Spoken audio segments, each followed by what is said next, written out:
What up, ladies and gentlemen? Welcome back to another episode of Roti And Poutine. I am your illustrious host, the MC Rain, joined once again with my two favorite people on the planet, the track and the Valiant MC. Also joined by another favorite person on the planet, Rasco. I'm just kidding. I'm just Oh, kidding. what I'm just kidding. I'm just kidding. I'm kidding. I'm kidding. What do we?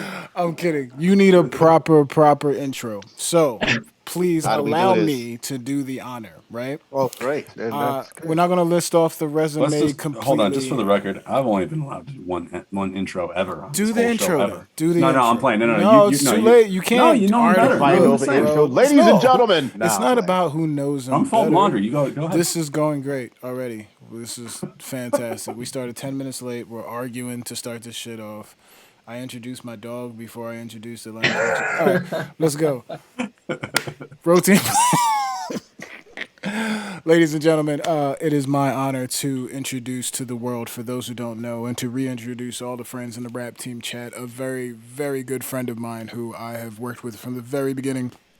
I owe so much to the creator of West Bay, a man who's worked with V Records, so many labels across the planet, Smog Records, multi-genres, who's done things for Viacom, labels, syncing, everything in the world, but honestly, just one of the most honest and humble human beings that I have ever come across, that is always down to be creative, always puts himself forward, and we are very blessed to have him on the show to talk about him, past, present, and future. So please give a round of applause for the one and only Atlantic Connection.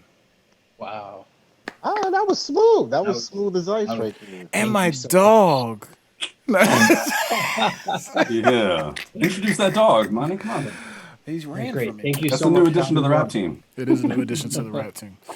Yeah, no, man, love. We've been meaning to have you on for a very long time. I was very excited when you said yes. So, you know what I mean? Well, I've Yeah, we brought you I've up been- a couple times. yeah, I've been checking out what you guys do, and I think in this past year, keeping everyone connected is so important, and you guys have all just been doing a really amazing job of doing that. And whether it's highlighting underground artists or people you're working with, it's just it's what you guys are doing. It's good. It's cool. Thanks, man. We Ah, appreciate that. We will take that. Please. And Thank you. and we would be nothing if not also supported by the wonderful MJ in the chat and the wonderful supersonic Sugar Brat, who keeps this thing running behind the scenes as a He well-oiled was out machine. here. She was out here bossing Hustle. trolls around. Hustle. Yeah, I don't even know what goes on behind the scenes. Also, big shout out to every single person in the chat right now. Hashtag Rap Team.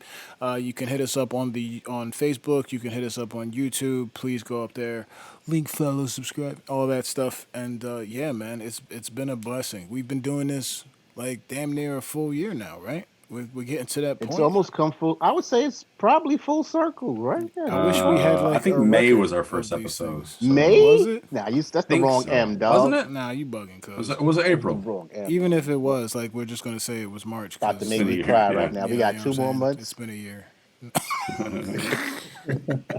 Not trying to wait 2 more months to celebrate. That's long. Yeah, man. We've been at this for a year. So I'm glad. I'm glad that people are enjoying it. People have hit me up. And we're glad to start digging into the deep of it too, man. You've been around Long time. Long time. man. Long time. Like, Yeah, man. respect. You're like the producer's producer. Like, you know what I'm saying? You're the guy. But before we get into that, before we get into the history of you, before we talk about We have food your issues to discuss. Spider-Man, origin stories. Spider-Man. Wait, what's going on? Let's Atlantic Connection's the new Spider-Man. first superhero. Rumor has it you're the new Spider-Man. That shit's wild, bro. I didn't want to. Marvel has some intense NDAs, so even if I was, Well, you heard it here first. Roti And Poutine. He's gonna be like, I don't need these glasses anymore. Action is the new Miles Morales. What's your favorite food, man? Your bucket list food. Like if Bucket tomorrow list was food. the day and that's the day. I I've realized I how love- morbid that question sounds now. Go ahead, my bad. love American Chinese food, like a New York style Chinese, I like see. egg rolls, but like these egg rolls that are kind of chewy, not like the small ones. So I sweet. love like I love like Starbucks. American Chinese food, late night pizza. I have the palate of a 12-year-old, honestly. So All I right, man. don't like, I you laugh because know, I laugh at You how know that, and knowing is half the battle. yeah, I'm no, proud of but it. what makes me That's right. laugh is like when I think of you as like one of the most sophisticated human beings on the planet, and you're just like, yeah, just give me like the shittiest food possible. I mean, It's true. It's But true. no, I love shitty. I appreciated the fact that you said American Chinese food. Like yeah. that's important. Well, not everybody knows how deep that is. You know what That's I mean? important. That's an important It's thing to it's say. a thing. No, it's a serious thing. When I was in China, the Chinese food was Totally nothing different. like what I knew Chinese food was gonna No, be. it's not, bro. I tell people the story all the time. I went to Japan, crazy nine, and we did the whole. We were there for like a week, and on the last day, I said to them, "It's like, yo, let's go get some real sushi, but I want like the super authentic shit." You know what I mean? And Oh they were shit! like, "You sure?" And I'm like, Oh "Yeah." lord! And we were like, "Yeah, let's go." So we go to fucking eat this place, and they're just handing us over things I have never seen in my life, and I eat something and I take a shot and they start laughing and I'm like, "What are you guys laughing at?" They're like, "We're laughing because you guys take a shot of sake after eating everything. You don't have to eat this if you don't want to." And I realized at that point they hadn't eaten anything. And I said, "Why are you guys not eating?" And they were like, "We don't eat this. Like we like the other stuff." And I was like, "What'd you bring us here for?" They were like, "You wanted the authentic thing, so here you go." There It we was go. terrible. Didn't say it was the good thing. No, I Next mean, time, just give me a California it was a roll, very please. expensive restaurant, so they're doing well for somebody, but I am not their demographic at all. So yeah, American Chinese American is where you go. Any Chinese. anything specific? Like what's your number one? Let's see. Well, chicken lo mein, no Okay. mushrooms. No mushrooms. Yeah, Okay. no mushrooms. I don't like the kind of weird gray mushrooms that they put. I know you're talking Mhm. about. Yeah, Kind yeah, of yeah, Yeah. yeah. chewy and just You know why? Because they're canned. That's why. are they? Did It's they come from a not in can? Canada. What's Well, that? it is. That Is it was a in terrible joke. I hope that wasn't a. Was that a what? What? can Canada? Did you just tell a Can can I that Canada was are you not. joke? trying? You Yes, didn't totally see what you did, dog. Don't Don't try give to up on didn't back see out of Canada it. because you are nothing. not a comedian. Yo, you That are was a master brutal. of limericks, and you the nerve. Can Canada, Jesus Christ, this is going to shit already. How far are we on I this? It's I mean, ten they're Look, sixteen. gross. I'm one of the best drum and bass MCs in the world, but I can leave a room cold with my jokes. So chicken lo mein, Lord, no Canada mushrooms. All right. hey, Yeah. Chicken lo mein, scallion pancake.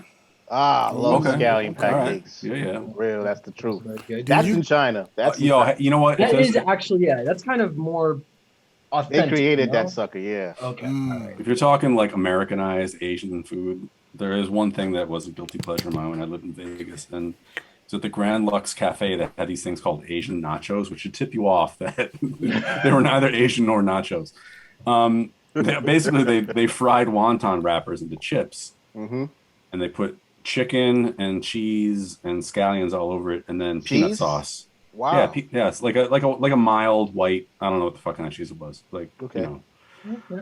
uh, mild and white, and then chicken and scallion and peanut sauce all over it. But I'll be damned, they weren't fucking great. Yeah. Okay. Adjusted for the American palate, you know? Completely. Yeah. Well, Do the you Grand Lux Cafe itself was an off-brand cheesecake factory, No. so that should tell you exactly. But they Yeah. were really good, so I don't give a really good fuck. do you get a lot of Asians know shitty Chinese slang, man. food in Colombia? That's actually there's a couple of places that are decent. I mean, obviously, you gotta you gotta be careful, right? So, Right. I think I stayed with what is that? There's that Sorry, you brand. said that like going to one of those restaurants could be really dangerous. The You what? got to be Sorry. careful, right? Well, Slang. I mean, just some of the storefronts don't look like they're cleaned so well. Oh, You don't. What? No. But over time I have discovered a few really good Chinese restaurants. And in fact, here in Bogota, people love sushi. So there's a gazillion sushi restaurants everywhere, which is kind of cool. Lots of sushi, lots of Asian fusion, Latin Asian fusion, lots of fusion going on. Lots of Tons of fusion. tons of fusion. Everyone's just fusing Everywhere. That is the everything all over the legacy place. of Western Hemisphere food. There we Yep, go. just It's true that. fuse it. Hey, since you're folding clothes for some fucking reason, track. Yes, I what's am. I'm your folding what's your? clothes. No, I I can got answer it. your It's question. fine. No, it's cool. Don't worry about it. I had We'll just come back to you in a I minute. had orecchiette today, man. Orecchiette with some What minced is? turkey and some I'm broccoli not gonna lie to you. ravi. I don't know what that is. What is that? Orecchiette is it's a noodle. It's a Italian pasta. And it was al It's an Italian dente. pasta. It looks It's a like pasta. ears. Well, it is what it is. But This is it's what happens when a bunch of old friends are on a it podcast. worked. It worked, especially with cracked pepper, as I'm the spice guy. I want to reveal again that I still haven't ate any West Indian food in almost a year, but leave me Yeah, I alone. don't. We had this You haven't discussion. eaten any what kind of food? West Indian food in over a year. I don't even know what a roti looks like right now, bro. I'm We disappointed need to because change like the name of the show. we had a conversation about it last week. Yeah, like for real. I haven't had poutine in like 2 years. It's gonna Okay, just okay. be So tell me what's the origin of the name of the show? How? Tell me about it. Oh, Roti that's and that. Poutine. Apparently, Soup you don't sweet. watch the show very often. No, I'm playing. I'm playing. He's playing. Well, Coming in Uh, hot. Yeah, yeah. No, well, you you're knew in you was South getting smoked. America. that's You're in true. South That's America. true. So almost said real name, but Amani, uh, Armani and are I. descendants of Guyanese people. Which is right next door to Colombia, pretty much. So we grew up in a more traditional West Indian sense. That's where Guyana was like where all the ports first came to South America and all the trade was first happening. Whatever. I don't need to get all that deep about I it. was like, fam, just get to Roti the is a We're getting lovely way goddamn. go to the punch. way out into the weeds. The Indian fellas make the best dal puri in the world. It raised the shit out of me. I want to one day do my own clap of roti and put my own things in there. And Valiant is who's of Buffalo, which is pretty much Canada anyway. And True. Honorary Canada, but I'm there living you in go. Canada now, It's so like Canada's Yeah. basement. So long short, poutine it's is true. like the most traditional. It's like the most traditional thing up there. Actually, it's like you can catch it on the corners. it's like what chicken wings are to Buffalo, Yeah, poutine is to Canada. the You hot know? dogs in Canada are like huge, I'm though. gonna handle this explanation from now on because that was a lot.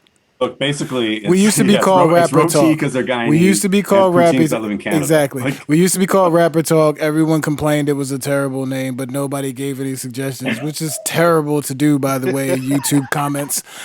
So one day we needed to sit around and we said, "Hey, he's Guyanese. You're in Canada. Roti and Poutine." And the initials spell RAP, which also happens to be rap. It's all extremely corny, but Roti and Poutine rose off the tongue. See how fast that was. Too late. Too Yep. late. That's Yeah, our show, awesome. ladies and gentlemen. Thank you. hey, big up MC Tell who's in the Thanks for having room. me on, guys. Yeah, no What up, problem. You Tal? killed that. That was dope. So how'd you get the name Atlantic Connection? No, hold on.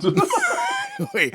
Somebody's gonna ask that. You know that, right? No, Somebody in the that's room. coming, but No, that comes after. I'll ask after I get through Valiant's food.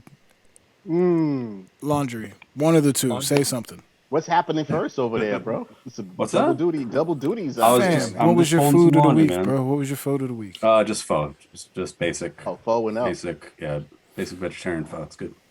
Nice. Okay. Yeah, it's good.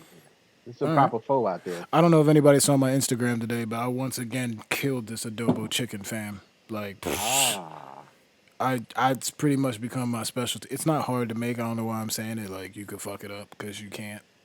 It's not hard to make, but everybody still has their own style about it. So True. it's interesting. And I feel like I've over the pandemic made it my own, and it's fire. Ooh, So he got Monty wings coming up, y'all. Y'all better watch out. Oh, thighs, strictly. Monty thighs. Money Oh, thighs. That sounds weird. Don't. boy. But nobody wants money thighs. It's just, it's not cool. No, Trust me. Not even my wife. She looks it's at my not kosher. thighs. And, Oh. no, it's nothing adobo about my thighs at all. Why are we talking? How do this I get out show's of really this? over now. Get out of this conversation. I need an exit. You officially run out of things to talk about. How did you get the name Atlantic Connection? No. No, so let's see. Where was your origin story, man? Like, how did this start? Did your family? Was it what was your first musical memory? What brought you into this into the world? world. Oh man, that was like 6 questions. Was I it? know. Yeah. Which Which one do you want me to answer first? What is your The, musical origin? What became your aha the moment? Genesis. The Yeah. How Genesis. Genesis. how All far right. back do you want to go? Was pretty much why we elongated the Um, question. well, let's see. I come from a musical family. So my mom's a music professor and music teacher. Bless. So growing up, she was piano teacher. So she had piano students in our house growing up every day from, 9 a.m. from the time I left for school until the time it was, ready for dinner. I was hearing scales and metronomes and the same songs over and over and over again. Right. And yeah, and I just, obviously I you kind of just sat down and started playing a little bit. Where I started to find my expression though was probably, I think I was probably about 13 or 14. I was big into punk rock at the time. I got a bass guitar. Actually, I think maybe it was even grunge era. Towards the end of grunge era, I got a Fender bass guitar. Started playing like Nirvana P bass or riffs. jazz bass? What's that? Said P bass or jazz bass? Fender Jazz. Ooh, It was a big Fender one. Jazz All bass. right. Yeah, Nice. Fender Jazz bass. Red and white was the first one. And yeah, played bass guitar in some kind of like rock, punk, grunge bands. When I was 13, 14, 15, I was living in Boston. And Mm. then got to North Carolina right in high school, still playing music. That's kind of what kind of, connected me with people. You meet the other outliers at the school, the other weirdos. And, more often than not, one of them plays an instrument or two. And, A you great know, time to be weird, must I add. But yeah. yeah. I'll tell you, man, it was weird coming from Boston, which was such a liberal place, and I was from such a liberal background, and we moved to essentially rural North Carolina, and I had never seen a Confederate flag, and I had never seen a red pickup truck, and I had never, there's a lot of things I'd never You heard never before. watched Dukes of Hazzard either? Nah, play. No, I thought it was Was Texas. Is that that North North Carolina? I Carolina? thought it was Yeah, I was like, what are Texas. you talking about? But It's all the same. but yeah, when I got to It's North not, Carolina, I by played in the way. bands for a little while, and then kind of simultaneously in that period of time, I was going to raves, and at somewhere along the line, I discovered drum and bass, and that's usually when everything changes for everyone. For me, by the time I discovered drum and bass, I was like a pot smoking junior in high school, hanging out with all my like reggae Rasta hip hop friends, listening to Bob Marley on the weekends and Sublime. So when drum and bass happened, it actually kind of made sense because I was, I had history in punk rock, so I understood fast tempo music and the dichotomy between fast rhythms and chord progressions and then I was also big into reggae at that time and Rastafarian culture. And so, jungle music fit, hearing that. Right. And so all of a sudden I was like, whoa, there's just this new sound. And then you had kind of the atmospherics of it all, which really got my attention. I started going to, I think maybe like club nights, I don't even remember exactly how I met the people that I met, but it was a group of DJs that I ended up meeting who were in Wilmington, North Carolina. There was about Mm. 6 or 7 of them, and it was a crew called Rinse and Repeat. And Okay. Salute. and yeah, and these guys through club nights in Wilmington, and they kind of took me under their wing and showed me how to DJ, and one of them was producing and introduced me to production. And that was kind of where it all began, and that's when I fell in love with it. I fell in love with the culture. I fell in love with the music, with record collecting, with learning about it. And I think at the time I was so excited about it too because I discovered a genre of music that was pulling from all of these other elements, from jazz, from rock, from hip hop, from soul, from punk, from classical, and at various points throughout my life, all of those genres of music had played a role, in just my daily life. So hearing a genre of music that kind of encompassed all of these things felt like home. And that You, was It's crazy how many people come from it's from a punk background. It's like, wow, I really missed the punk wave. Like you could, as much as I experiment, which led me into drum and bass, being straight hip hop and then going through that musical exploration. I missed the punk wave, man. And it seems like it's funny when you said that you were like Bob Marley and Sublime and whatever about how you feel about either one of those categories, but mixing those two things together is like the perfect explanation for Rocka Jungle back in the day. So it's like a perfect gateway to that. That's very interesting. That's crazy. That So would be the gateway to. And for me, to add to that, I'm more shocked that that was going on in like North Carolina. I'm a New Yorker thinking that everything only happens here, and we do hear everything. Let me nothing not get it. happens outside of New York ever. But that's what I'm saying. But you don't really expect to hear like or drum and basses in North Carolina. Like that's like a late shot, late I'm late more pass. surprised about the Rastafarian culture in North Carolina because it's an extremely conservative state, especially back then. It's better I now, would say unfortunately. that probably Not was better. It's different now. the refuge of college kids a lot of Yeah, times. And that absolutely. Because I don't know, I don't look. I kind of joke around all the time. But have you seen the Andy Samberg thing on SNL when he does Ross Trent? I have not probably. actually. He does like a takeoff on like the white dreadlocked Yes. Yes. college dorm kid with the ba Yeah, That was the and '90s. stuff, and right, totally. And I knew so many kids. Like I graduated high school in '93, so I knew so many kids at the University of Buffalo that lived that dorm life. They had the giant Bob Marley legend poster on their wall. They Mm. might have some wall hangings, several I several mean, bongs. we all had the You know what I Bob Marley mean? culture. Let's not So let's not pretend. Yeah. Yep. I didn't. I didn't live in the dorms. Oh. Also, did not have dreadlocks. Thank you. I was just Thank about to ask. God. I was like, wait a minute, Thank did God. you have dreadlocks too? No, man. Whew. I was looking at your head now. I was like, Dodge you that missed bullet. those locks, don't you? You missed those locks. So North Carolina. So who was responsible for teaching you to produce? So there was this producer. His name was Lance Preston, and he produced under the name 4041. And he was not only the best DJ that I mean, just period point blank. That I mean, dude could double drop like out of control. Out of the gate of production, he was a percussionist and a drummer. He just Oh, had a man. knack for it, man. And he did a remix of Deadline by Digital that Whoa. ended up getting played, I think, by maybe, I don't know, Bailey was doing his Radio 1 show at the time, or his one extra show, and it got played on there, and and that kind of got Lance into the spotlight. And he was literally, the guy that got me into it, introduced me to Total Science and, like the nerdy style, the technical, Yeah. the fucking Source Direct, and like this really, really, really good shit. Spirit and Digital and all those cats. And he was the one that introduced me to production through it was like Acid 2.0 at the time. This was maybe Way back. 1999, I think, right? You never messed around with trackers With what? with like No. tracker software? No, I'm not. No, I'm not one of those.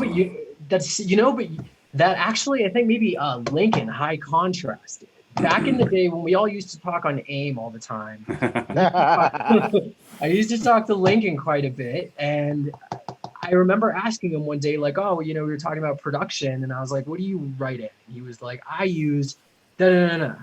And I was like, what? And he was like, I use da-da-da-da. And I was like, what the fuck is that? And I was like, and that was that. But I think that's what you're talking about. I think it was Impulse Tracker and Fast Tracker were like, I want to say like Paradox and it's like like ASC. Yeah, it's all in like MS DOS, right? So like it looks like the Matrix. You know what I mean? I also like that yeah, you called it dose. That's nice.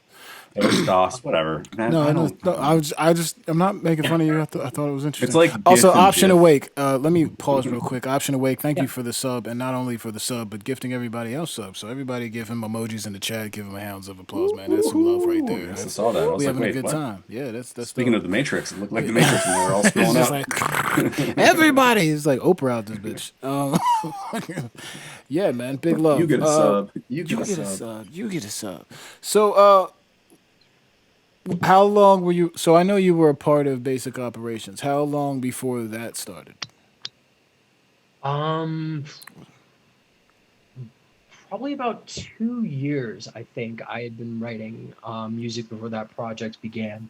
And I actually, at the time, was writing under the name Cyrus. And there's an article in Knowledge magazine, and I'd signed a track under that name to Critical, to Kazra's label at the Wow. time. Hmm. Okay. And the track never ended up coming out for I don't know whatever reason. Because drum and bass. Because drum and Mhm. bass, right? Yeah. So like it existed for like 3 years and then disappeared.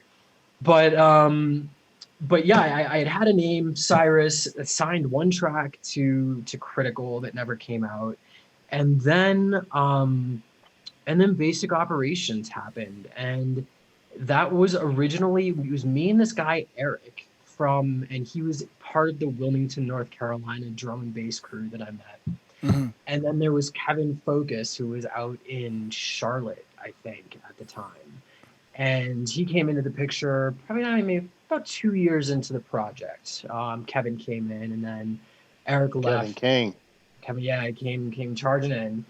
Um, As Kevin does. Shout out Kevin as Focus. Kevin does, as Kevin does. Um, came in, did his thing, and then yeah, and that went on for about 4 years, and then Atlantic Connection started, and that was actually I was on tour with Ant TC1 at the time. Yes, Ah, sir.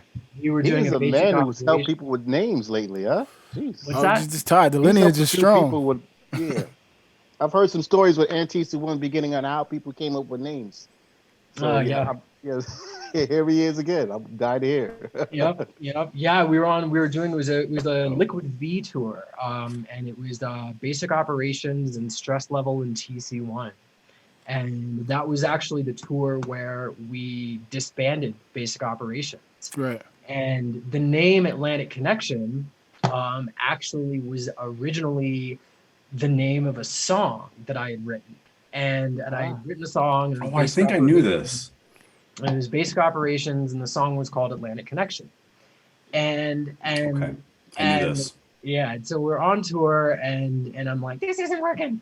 And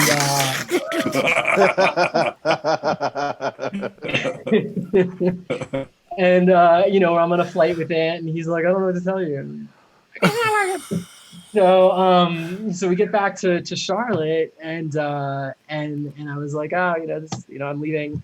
And I was thinking, well, what am I going to call myself? Because I still have a bunch of music that's coming Right. out, and what are we going to do?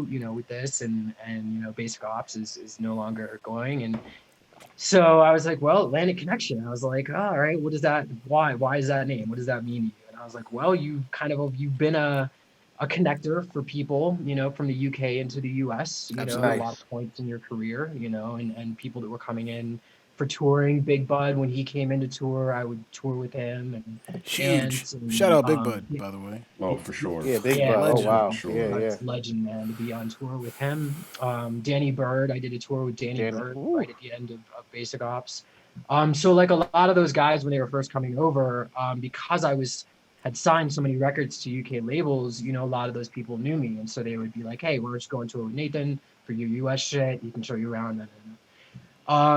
So the name Atlantic Connection was like, well, you're kind of a connector to everything, so let's take that name and let's use that name, Atlantic Connection. This whole thing is a situation. So let's change the name of the song to Situations. I'm on tour with Ant. He owns Dispatch. Hey, Ant, do you like this song called Situations? Yeah, I love it. I want to sign it. Okay, cool. And that's how Situations happened on Dispatch, Gang, and gang. Atlantic Connection happened. And so to summarize for everybody because as I spoke before, the man is entirely humble while he explains his resume. For those who weren't paying attention, the names dropped in that resume: Big Bud, Danny Bird, Antasy One. I mean, you're talking about a man who came up producing 2 years after he moved to Charlotte, 4 years with Basic Operations, and was basically in bed with some of the biggest producers in drum and bass history. So, like, flowers to that. As an American at that, Yeah. especially back then. on top of that, you know what I mean, was a very, very big deal. And I remember watching all of that blossom and how like crazy that really was, man. Like that's flowers, flowers for sure. Like you know what I mean. Yeah, There it are a was lot a of really crazy time. It yeah, there are a was, lot and of it was, names out there who are in like the American D&B lineage, and you are a very strong bloodline in that. you know, thank you, You know. thank you. Yeah, it was. I mean, Yeah. it was definitely a different time, and breaking into the UK market back then was, next to impossible. I Yeah. mean, ahead of myself, and who I actually recently reconnected with, was James Blueline from mathematics. Sheesh. Dude, I was Mm. just gonna say Don't you and even bring up Blue mathematics were Line. like Oh God. Yeah, like the great American hope That was like it. back then. You know what I mean? but, for me, they, and I tell Mike and James this all the time whenever I see them, they opened the doors for me. I wouldn't have been able to do what I did, and had been Yeah. able to get the attention and the, attention period to I get, just I just uh, need to say the Blue Line. I'm not running from you. Trust me. It's been that busy. Please don't think I'm. Oh, there he goes right now. He ain't answering me. No, trust me. I'm caught up right now, bro. Trust me. I ain't forget. Yeah, but real cool cats though, man. All this time, man. he just texted me. He said to call him. Oh, come on. Like, yeah, I'm on Roti and Poutine. What are you Yeah. doing? Yeah, man. No, but Oh, you're guys not like on Roti and Poutine. I see. but I couldn't have done it without guys like, mathematics and camps like Jungle Sky. I mean, Sheesh. Yeah. Oh, those were the people that opened the doors for basic operations, and opened the doors for, guys like fucking I guess I could say fucking, right? Yeah, yeah. You can On do. here, Yeah. yeah, you could say Oh whatever yeah. the fuck you Don't you worry please. about a This is thing. this is our If you show. want, you can Yeah. put fuck in between every Yeah, other word that like you say. yeah, I can actually create a little Man, lower it would be third if you spicy, a want, and All spicy we be gonna show. do like, is highlight it later. yeah, No. I'll put a like a little nice little phone. text across the screen, like if I want. We run shit. No, thank you, thank you. Fuck. No problem. Fuckity fuckers. Noted. Too funny. Unnecessary. But man, yeah, no, just back in that day, it was just, it was difficult to break into that market. And, but guys like mathematics, had them myself, and even on the West Coast, where you had, Compound Records and Funkatech Crew, Sage and Funk attack. Pro, Oh, pick up and, them. yeah, Wow. even like Dara in New York, and, Yeah. Dave and Diesel Boy, and, Yeah. so there were people, certainly, by all means, people that were certainly forged the road, long before I arrived. But as far as soulful drum and bass, there weren't too many. There weren't too many guys that had broken out, and gotten In them. America, none. There's no you. You were the guy. Like that was like Yeah. They for weren't. Yeah, they sure. weren't too many artists. Yeah. No, Mm-mm. It was just you know. mathematics, myself. Yeah, mathematics. You. I'm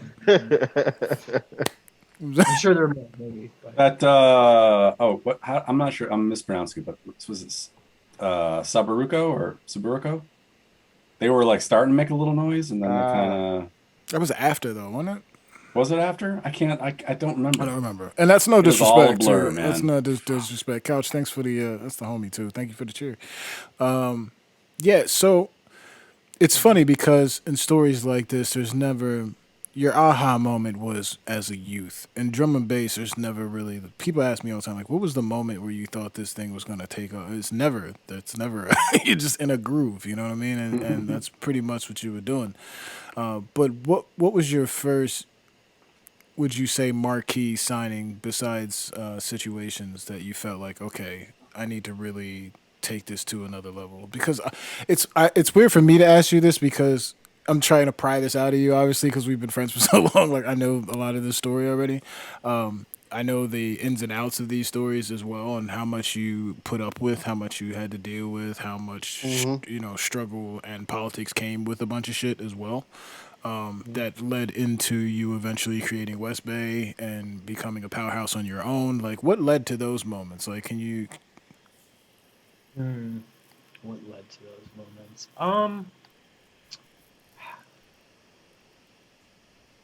I think what led to those moments were the moments I had where I realized that hmm, that the foundations of my career and where I want to go could only be created by myself. Mm. Facts. There it is. That's what I There it think is. was I always realized, that I would need help along the way and know when to ask for it. But Started out with punk and you went back to punk. yeah, yeah, it's always, they always Facts. say, what do they say, like the renegades always walk alone or whatever, and not to, Oh, what not tune to, was that in? What tune was that in? I've been racking my brain I know, because like Method One used it in a couple of different mixes, and I'm like, I love that tune, and I can't remember. Freaky Flow did the same thing. He had it in the mix. Man, It's funny how we remember that stuff, right? Like I remember like a song from a the true Freaky Flow. renegades always walk alone anyway, and I think there was a horn solo in there, like maybe. Yep. Anyway, sorry, I didn't mean to interrupt. No, no, no. But yeah, I think that was those are the defining moments is when I realized that the foundation I had to create myself. And in creating that foundation, I always knew what the blueprint looked like. I could always refer back to this map that I created for myself.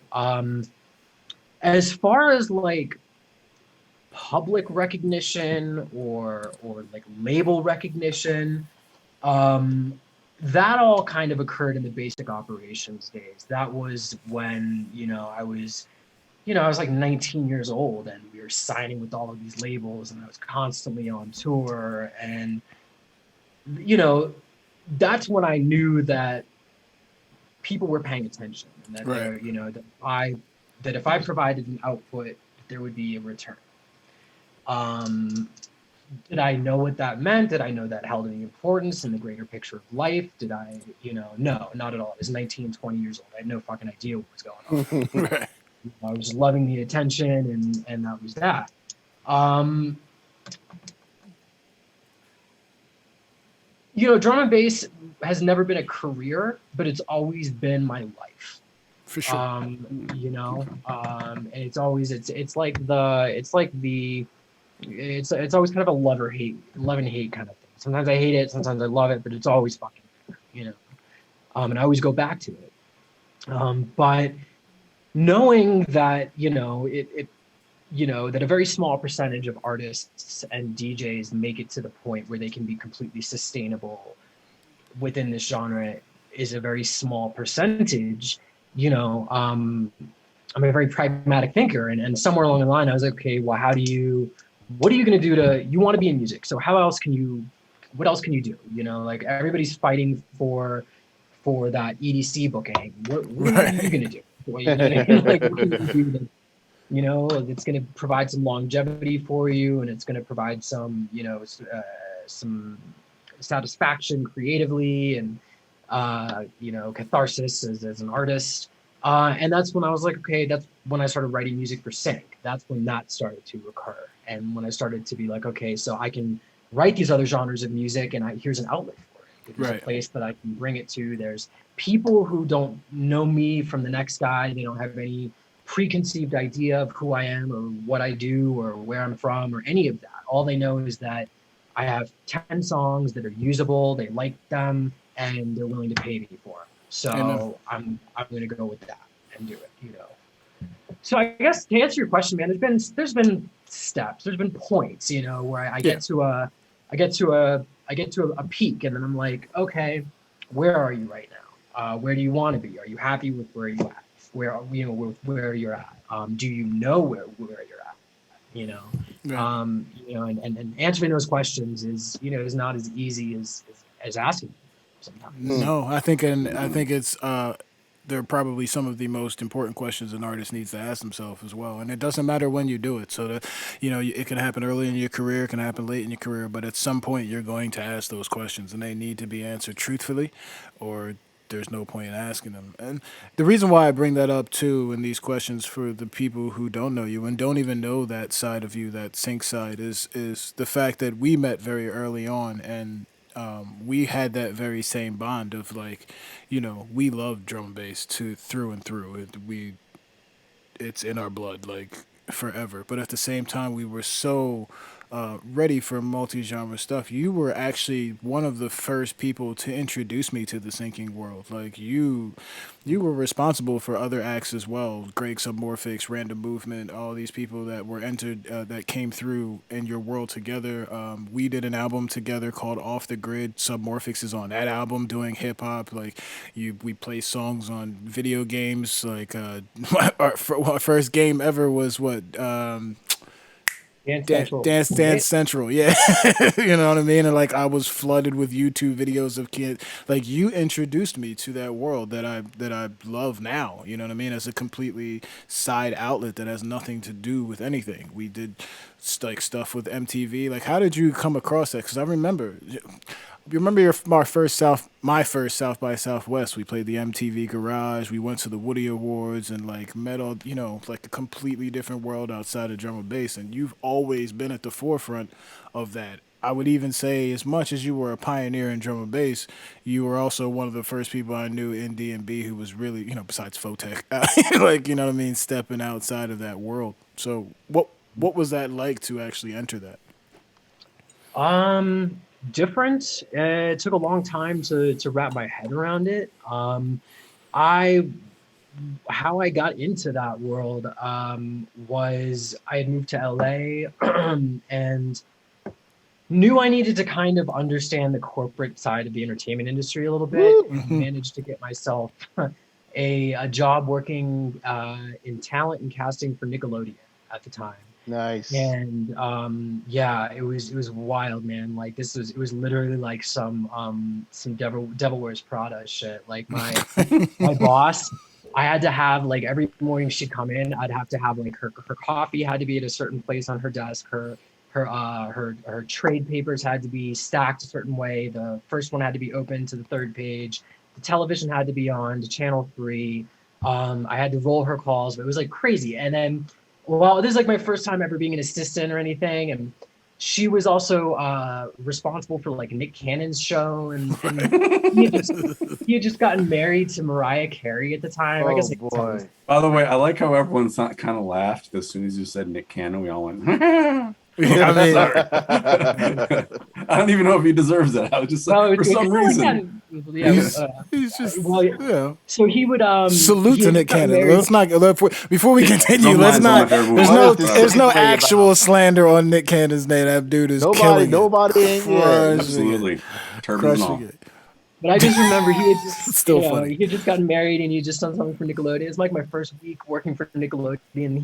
He's coming in, walking by, pacing out in front of the desk, and I remember being just like, "Hey Nick, do you need something? Do you need anything?" Like, no. Like, anyway, so I had been working for Nickelodeon, and I managed to get myself into the Comedy Central division, which is part of Viacom as well. And I was working in the advertising department for Comedy Central as the assistant for their vice president of advertising. And I smoked cigarettes at the time, and I would, I'd go down for my smoke break, and of course all the guys from the music department also smoked cigarettes, and so they'd be out there smoking. And we eventually started talking and shooting the shit and be like, "Where are you at?" I'm like, I'm in advertising, I'm an assistant, blah blah blah. And, "Oh, we're in the music department." And like, "What do you do?" I'm like, "Oh, I'm outside, I'm out of this, and I'm a producer and DJ." And "Oh, you write music? Yeah, man. Cool. Why don't you like bring us a CD of some of your stuff?" And I'm like, "Oh, okay. Like if anything like hip hop or anything like that." And yeah, I guess so. So I came back a couple days later with a CD of stuff, and they took it and listened to it, and that was the fucking introduction to licensing. Crazy. Little did Nate know that he just created a whole bunch of fans in Comedy Central.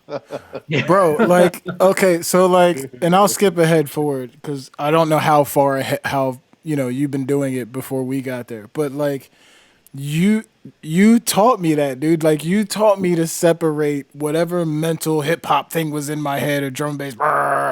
Like, yo, we made tracks that went on shows that I would have never thought in a million years. Like, people would call me up like, "Yo, man, I was watching this hairstyling show and I randomly heard your voice." And I was like, "What?" Like, man, like, all of the Jersey Shore stuff. Like, man, Yeah. crazy, crazy times, bro. Like the Yep. fact that you even like jumped in that world is still to this day like wild to me. Like you And I didn't even know at the time that there was really even any money in it, or I didn't know it. Like I was just like, oh, okay, cool. Like, all right, I just wanted to work in the music department. You know what I mean? Like right. I was Easy, I just MJ, please, easy. MJ yeah. out here going in on the comments right now. But I'm sorry. Atlantic Connection to carry on. Not you. He's mad at Nick Cannon for He's Oh yeah, Sorry. yeah, yeah, he's yeah. always got he's Sorry. always got a side for a story. very Sorry good about the reason. Nick. Did someone get triggered? I'm sorry. Yeah, yeah, yeah. Nick Cannon's a Apparently, trigger Nick word Cannon for triggers some MJ. people. Yeah, Does Nick he? Track. I don't. It's some Atlanta beef.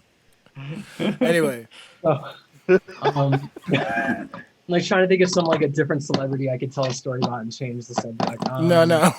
You're the No, celebrity. don't Let's worry, talk it's about not you. you, bro. Let's talk It's about you. just when you read it, it's just wild. That's all. That's all. My bad. MJ, take it I was away. I was I see. here and I knew once you said it, I was like, no, Nick Cannon slander, and I was like, oh shit, MJ's in the chat. I remember that scenario. Anyway, moving Uh, moving on. So you didn't realize there would be money in it, which there's yeah, a yeah, shitload of it. But by the way, yeah.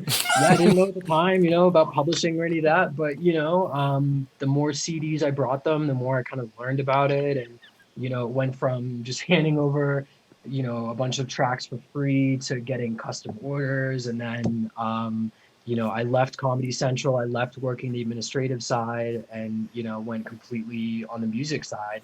And then it was probably about a year and a half, maybe 2 years after I left Comedy Central, I moved to Hawaii for a little bit. I had one of those like yep, mid-20s life crises, and mid I can't 20s. deal with corporate life, and like moved to Hawaii for a year.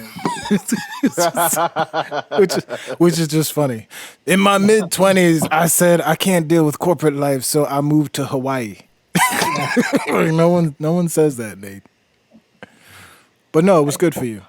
yeah, it was pretty good. I mean, from what I can remember, I just partied a lot out there. But I remember when you came back, and I say this to people because they're always like, "Man, Hawaii's." This is verbatim. I say to people all the time, they're like, "Man, I want to move to Hawaii," and I was like, "Hawaii is a beautiful place, but I'll never live there. I will go on vacation." And the reason why I tell you that is because my homie Atlantic Connection moved there, and when he called me one day and said, "I have to come home because I'm going to go, I'm going to go one of two ways. I'm either going to be a mountain man and do nothing for the rest of my life, or I need to come home and do some work." And I was like, "Yeah, that's pretty much Hawaii, yo. Like, there's no, yep, it's just." You just go and life just slows to a crawl. yeah, It's yeah, crazy. a lot of that. But when I got back from Hawaii, that's right around the time that Hype Music started, and that's when we did that project with you. And that was like and that was for anyone. Most people would have no idea what that is that's watching this right now because it was completely industry. But basically, MTV Very and much. and this other company called Extreme Music that are part of Sony, Shout out. came together I know and about Extreme. Yeah. like company that was basically like an artist hub, sort of, and we all got hired to write music exclusively for hype music. And Armani and I did a bunch of tracks for it, and then they did like an MTV event at South by Southwest that we went to, and So fun. another show. I think Skrillex was DJing at the Woodies that we were at that year too. I think It was, it was like his first. It was a long bro. time We ago. walked into this award show, and it was like, who the hell was there? Lil B and somebody else. Yellow Wolf were playing beer pong at a table Yeah, for Nice. money while the Woodies were going on. Skrillex was DJing. And this is back then when Skrillex was like, when you could hire Skrillex to play at the Woodies. You know what I mean? Like, you couldn't ask him to do that now, but like, it was that whole weekend. And I remember headlining, and I'm going to tell this story because you should always, this is a lesson. It's a mistake I made that I realized 5 years after the fact. Nate, you don't even know the story. And that same Funny man.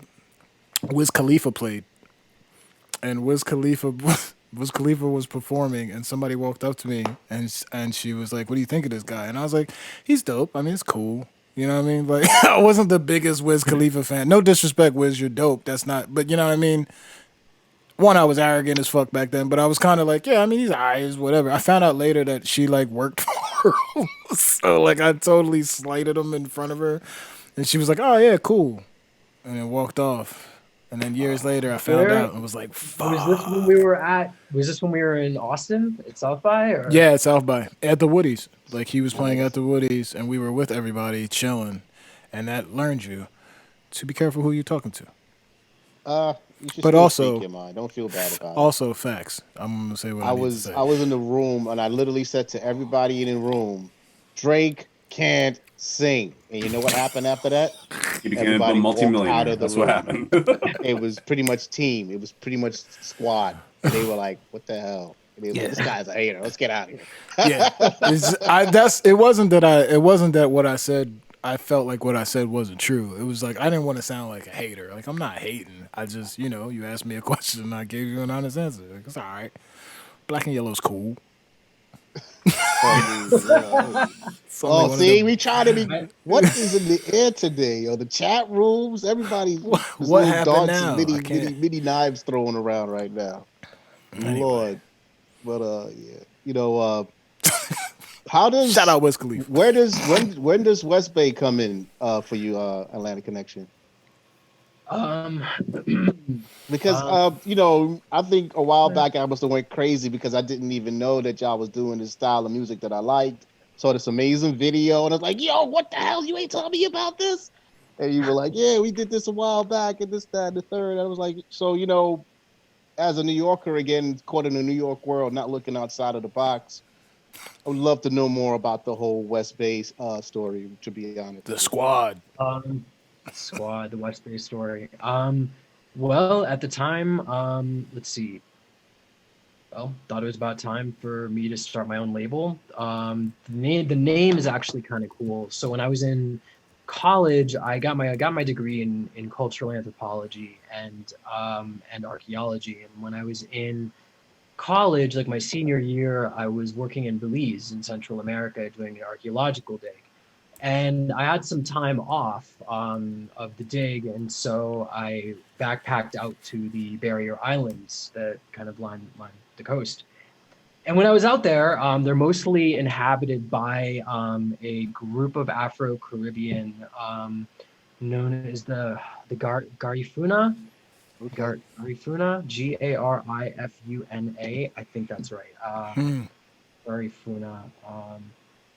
Let me just make sure that I'm getting the writing right. Garifuna. Yeah, the Garifuna. So it's an Afro-Indigenous population from the Caribbean island of St. Vincent, who were exiled to the Honduran coast during the 18th Oh, St. century, Vincent. Nice. subsequently Okay. moved to Belize. So they're kind of like Rastafari in some of their practices. But anyway, I met a few of them, and one guy, there was an area of this island that I was on, and I was sitting there having a conversation with this old Rastafarian guy, actually, and he was a painter. So all Mm. the story's coming back now. He used to have his paintings on the beach, and I would go and sit there and talk to him. And one day he said something to the degree of when you come to the, when you come to the West Bay, you will know true creative freedom. Mm. And he was referring Mm. to this area of the beach that he hung out, I guess, called the West Bay, that he painted at. And I don't remember how we got to that point in the conversation, but I just remember him saying that. And he was like, "Come to the West Bay, and you'll know true freedom, a true creative freedom." And so that's Fire. where the name came from. Was from that conversation, West Bay. And then when we got back to the US. I was working with a guy named Gerald Wilton, Hmm. and he runs a company called Infectious PR. And they do like a lot of like, brand PR for dance labels and stuff like Yeah. that. But he and I at the time were partners on West Bay. And so we started West Bay. I think the first record I did was with Deviant MC from Miami, and Hmm. then the flip side was just me. And then the second one was the Can't Destroy Love single, and then Roxanne. Hey. That And is so fire. thanks, man. When we did that track, we had no idea. Like, I never thought people would like it as much as they have, which has been awesome. It's persisted through all these years. But after that, did a track with Red Eyes, and I think that was the third release. And then we did a track with Makoto, and that was the fourth release. And then we started West Bay International. No big deal. go ahead. West Bay International was like, it existed for probably about 7 or 8 releases, and that was kind of our label for just other artists. So we did Spectra Soul, we did Beta 2 and Zero Tolerance, we did Concept and Schneck, we did Loxy and Resound, and a couple of other releases. And so that was like our side label. And then, tried a few just other things, and I don't know, signed to other labels, kind of put it down for a bit, and kind of picked it up when there was, an artist specific project like Armani's project off the grid was a West Bay thing. There was another singer song to this day, one of my favorite projects, dog. Like my top 5 things, it's up there, bro. Like I loved working on that album. Period. So good, man. Well done. So well done, and just concise, like good, solid idea from start to finish. And for those who don't know, you did a majority of that production. It wasn't just like I was signed to West Bay. Like, no, we sat and collabed on a regular basis. Like, you know what I mean? Like, we had a bunch of things and narrowed it down to those songs. Also, Greg Submorphic's had a tune on there, which I love. Breathe Back. And we had Reach on there that ended up on Dance Central. And it's funny, I get hit up all the time. Not all the time, excuse me. Every now and then, random, to this day, I'll get somebody who talks about Ace through 10. And I'm like, you listen to that? That's some crazy shit. So, yeah. There was like a post on YouTube the other day, and they're like, this fucking track's sick. And I was like, wow, it's good, man. It's like, I don't even, how old is that song? Hold on. Go ahead and talk. I have to look to see how old that song is. 10 plus years now. Minimum 2011. 2011, huh? Oh wow! All right, yeah, strong 10. Yep. So, but yeah, track. That's how West Bay kind of came to be, and it just sort of exists as a space, a creative space. Well, how long was the runabout for the initial? Like, it felt like 5 strong years or something like that, huh? Yeah. It was about that. About a good 5 years of vinyl releases. It was around the time when I think it was New Urban Distribution, when they collapsed. That's when we lost our inventory, we lost our money, we lost everything when New Urban went down. So that was about the time that everything kind of switched to digital, and luckily Pascal from True Plays, he owns High EQ Distribution. Yeah. And so he stepped in right at that time and was like, "Hey, I can help you out." And he's been the go-to guy ever since. What was your? I hope this isn't a boring interview. You're like, who? I hope this isn't a boring interview. No, what? The chat's like, hey, we love these stories. Now we talk. First of all, hold on. First of all, we're quiet because we're listening to amazing stories. Like, no, hold on. First of all, it's not an interview. That is also true. Also true. No, we're talking and we're here for what? No, dude, no. Yeah, we're here to listen, dog. We're here to hear your story and talk. Let's. I normally say this. Real quick. I normally save this conversation to the end of the podcast, but for those who don't know, this whole thing is about getting to know you. People know Atlantic Connection, and they've seen your name, they've seen you on Smog, they know Random Movement, they know all that, but like I know you, and we all know you, and it's just a convo, bro. Like we could stop talking about music right now for all I give a fuck. Like we can just sit back and talk about sports for, you know what I'm saying? Like I'm there. You're also filling in holes that I didn't know. And I've known you for I don't know how long, you know what I'm saying? So I'm sitting back like this is crazy. And for everybody in the chat, if you could see the chat, I don't know if you can, but as soon as you said that, they were all like, "No, loving this." Like, you know what I mean? Like, we love you. You know what I mean? So we're here to hear these things, to give you the flowers. You deserve this respect. You've been around Yeah. for a while. You've done more than most people on this planet when it comes to not just the scene, but outside of the scene. And that shit's fascinating, bro. Like, flat out. Like, Thank you. Well, Oh, well, I just think that I'm sorry. Before you go in, V, it's all right. It's all right. I because just V's gonna think- go I just in. think- Like, that's yeah, you see, it's No, about no, to happen. no. It's It's a about pretty to basic happen. you wanted me to talk. Here I go. No, I just felt like from what I seen, and this is just from observative on the outside, the whole West Bay point. It just felt like there was a proper moment happening there, like it was a bubbling, Mhm. really good moment, and then it, obviously it's not around with us right now, but the moments still carry on. So there's all these questions that are always going to be abound. Like I said, like it seemed like you guys cared about production, you guys cared about how it's supposed to look, you guys cared about image and everything that's supposed to be part of the package at a time. I'm saying, well, why isn't D&B bigger in the States right now than Well, hold on. Wait, before you get to the why isn't drum bass bigger in the state? Let's. It's not a but the- question. I'm just saying. Oh, okay. Because there's a question that's related to what you're talking about that I want to ask before we get to like the bigger picture, and that is like West Bay started out at a time where a record label functioned as a traditional record label. We are in a time now though where record labels are starting to, if they're not massive, they have to question the nature of their reality and what their place is. So you have been around the music game a long time in multiple outlets of the music game. Where do you see the role of the record label going forward? Oh, man. How do you see it changing? Because are we entering a time where a record label is going to be obsolete? Perfect timing for a sub. That was funny. Sorry, go ahead. Never I know lost the it's a fuck. broad question. Why? Go ahead. I was going to say, it's a broad question. I know. So you don't have to, I'm not asking for a definitive answer, just kind of like what your gut thoughts on that kind of stuff are. Well, why would you think it would become obsolete? Well, okay, because first of all, you're dealing obviously with a product that is becoming increasingly harder for artists to get any kind of income from.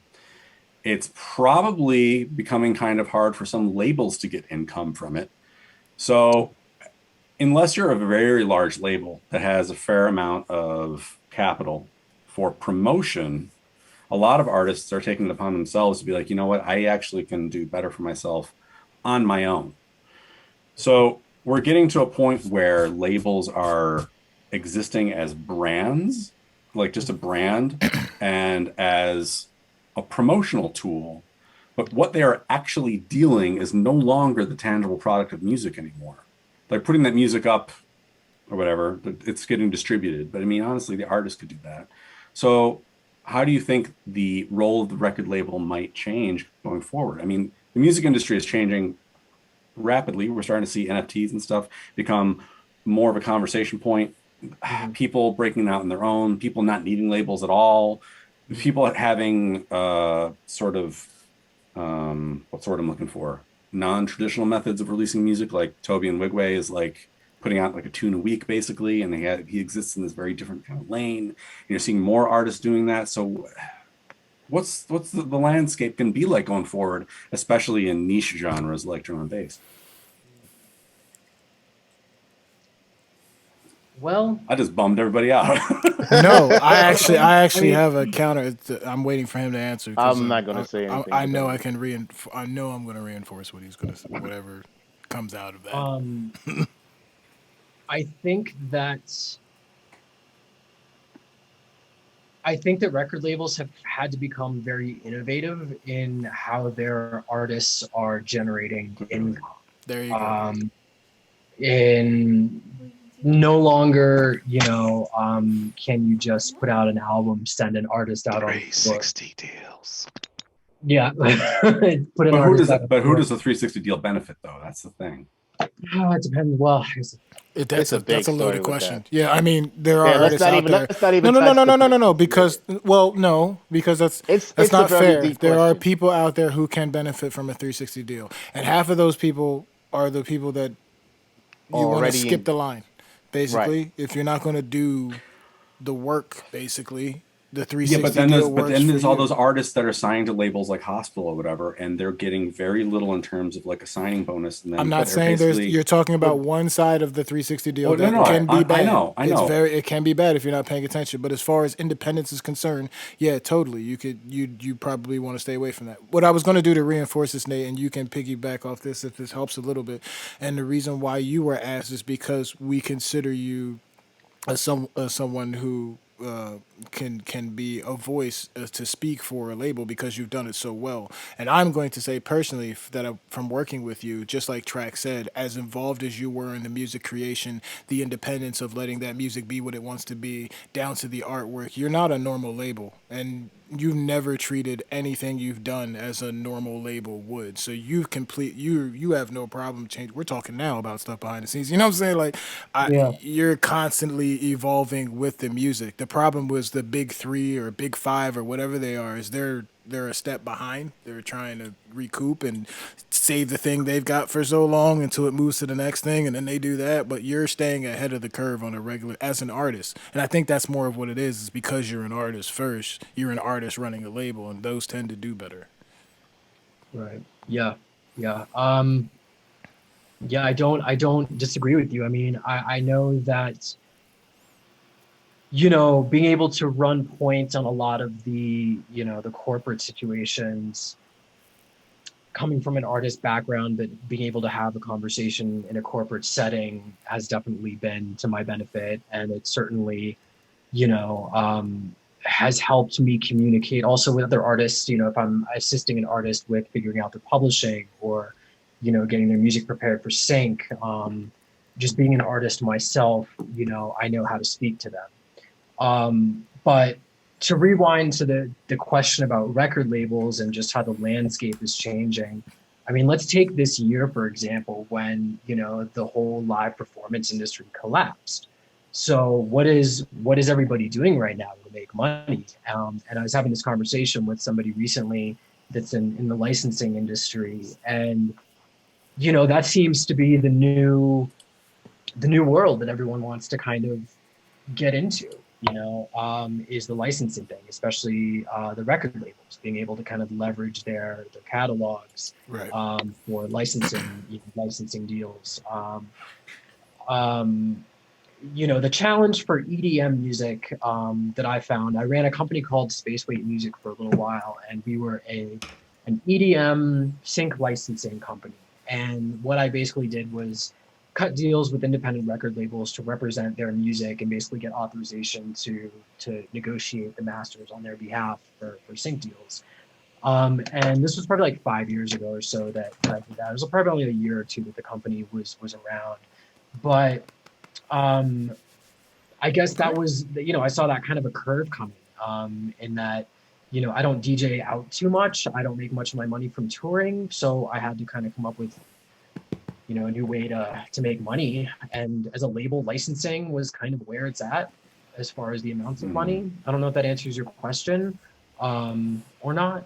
Um, did it or no? Not necessarily. I'm just kind of like looking at like the various. I like asking people their various opinions on where they think the record labels themselves are going because it's obviously always been an important Mm. cog in the music industry, and the music industry is constantly changing. More, the it's rules always change changing in more music, quickly no than matter I mean. what. It's kind of like it's accelerating exponentially now.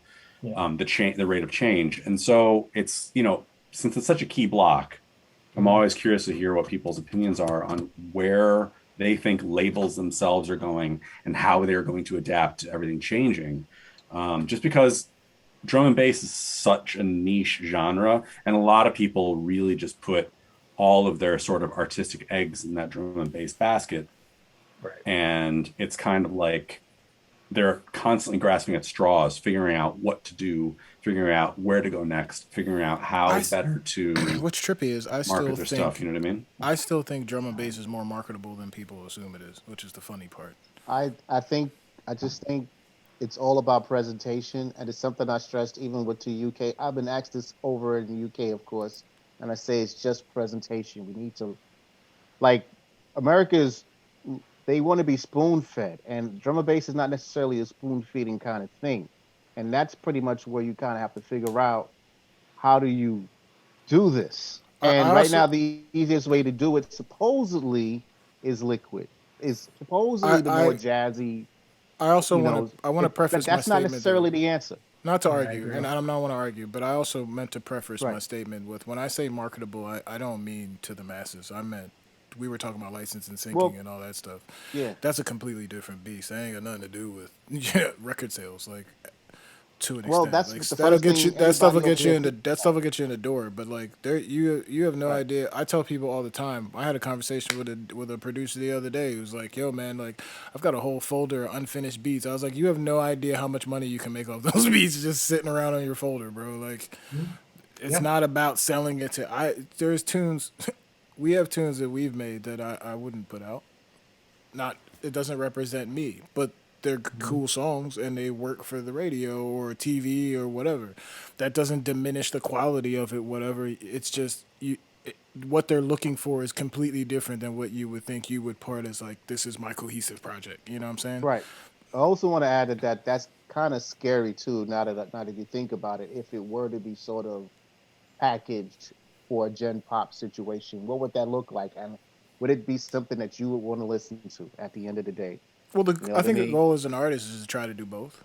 I do now. I'm more of it now. Like now that I do licensing, so like the stuff I did for Just Cause 4, it's not exactly the album I would make, but it is a part of my creative expression. I put that much effort into it, and I love that Yeah. music. You know what I mean? And it's actually it's more regular plays than my other music does. Than my, so like it's weird what people gravitate to, but it's Because also good to have that but I open don't want mind people for to like, expression.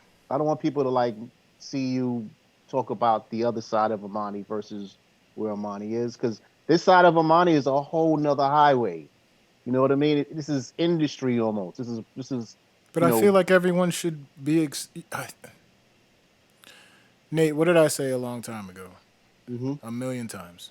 I want to be able to make the hardest trap song one day and turn around and make a Yeah. song for Disney the next and not blink an eye and no one gives a fuck. Like that's where I'm at. Like you know what I mean? And I feel like the more people let go and accept that, like you have no idea what your creative like. I've had people who I've tried to put on the license game and I've showed them things and I say, hey, look, this is what you could do. And they're like, that's not really me. And I'm like, you're not, that's not, it's not about whether it's you or not. Like, you know what I mean? Like, I'm I'm trying to laughing say this because in a, you know what I mean? In a that's nice way. crazy. Like, it's wild to me. I'm like, what do you mean? Right. Like, you can make music, get paid. It's good. It's cool. Like, this whole Holy demographic of shit. people out here who will love you for the thing you made.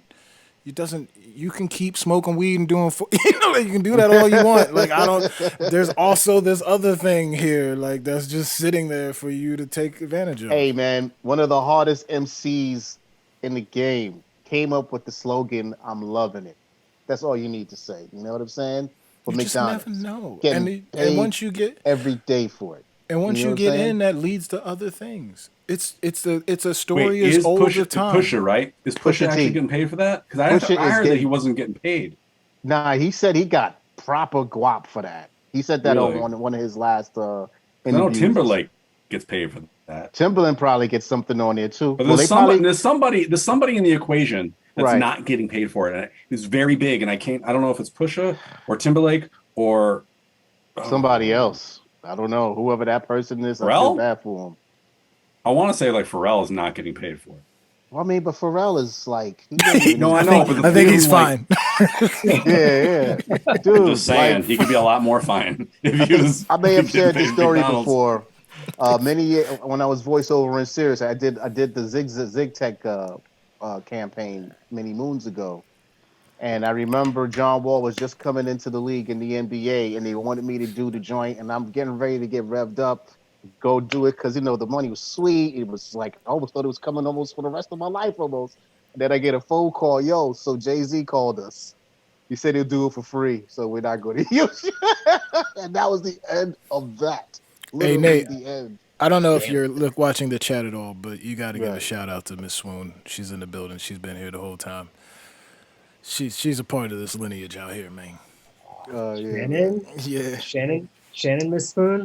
Yeah, that's right. I love you, Shannon Miss Spoon. I'm trying to. Yeah. I've got the thing on by my TV. Over So there. Oh, Over that's there. what it is. over Over the there. top. Yeah. Yep. We're Yeah, veterans. it's We have showing how people it's over there done. every now and That's what it is. so let's get back to some music. You know what? Why don't we Yeah, play yeah. some music? Let's play some. Yeah. Let's play Let's some play a music. little. Should we play some music? Let's We play should some play a music. little. Play. You know, play a little. Play a little music, man. Play.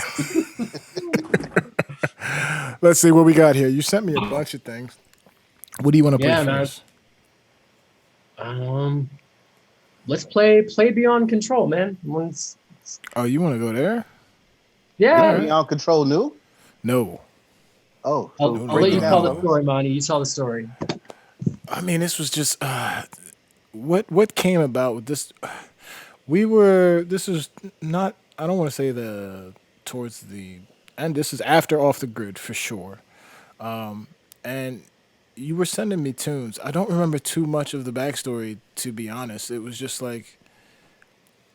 It's funny because It was my anytime you second- send me tunes, I'm like, huh? I think it was my second EP for Small. I was gonna say, so it's funny. I was gonna save this because I did want to talk about what your creative journey into Smog, because that album Champions was a big deal and a creative shift for personal reasons. I felt, and this was a part of that. And I say that because anything you send me, I'm like, yeah, I'm with it.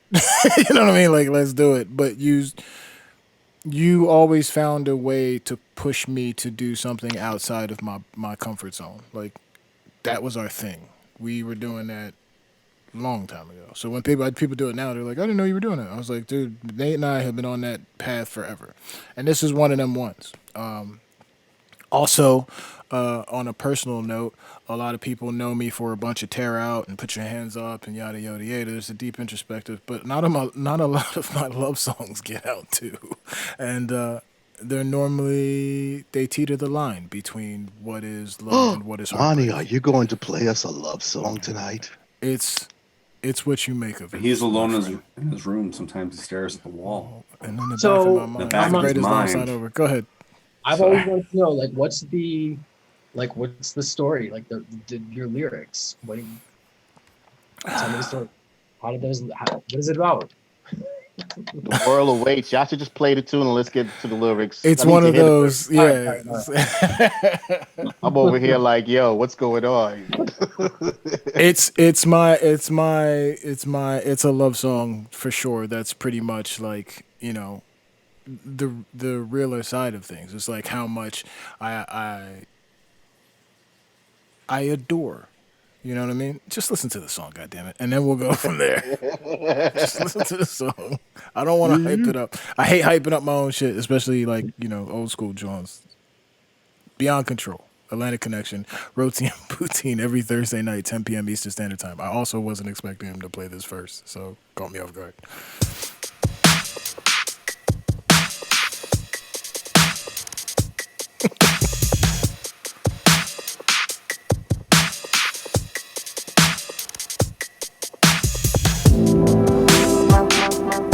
Boys production is clean. Atlantic Connection. Special guest.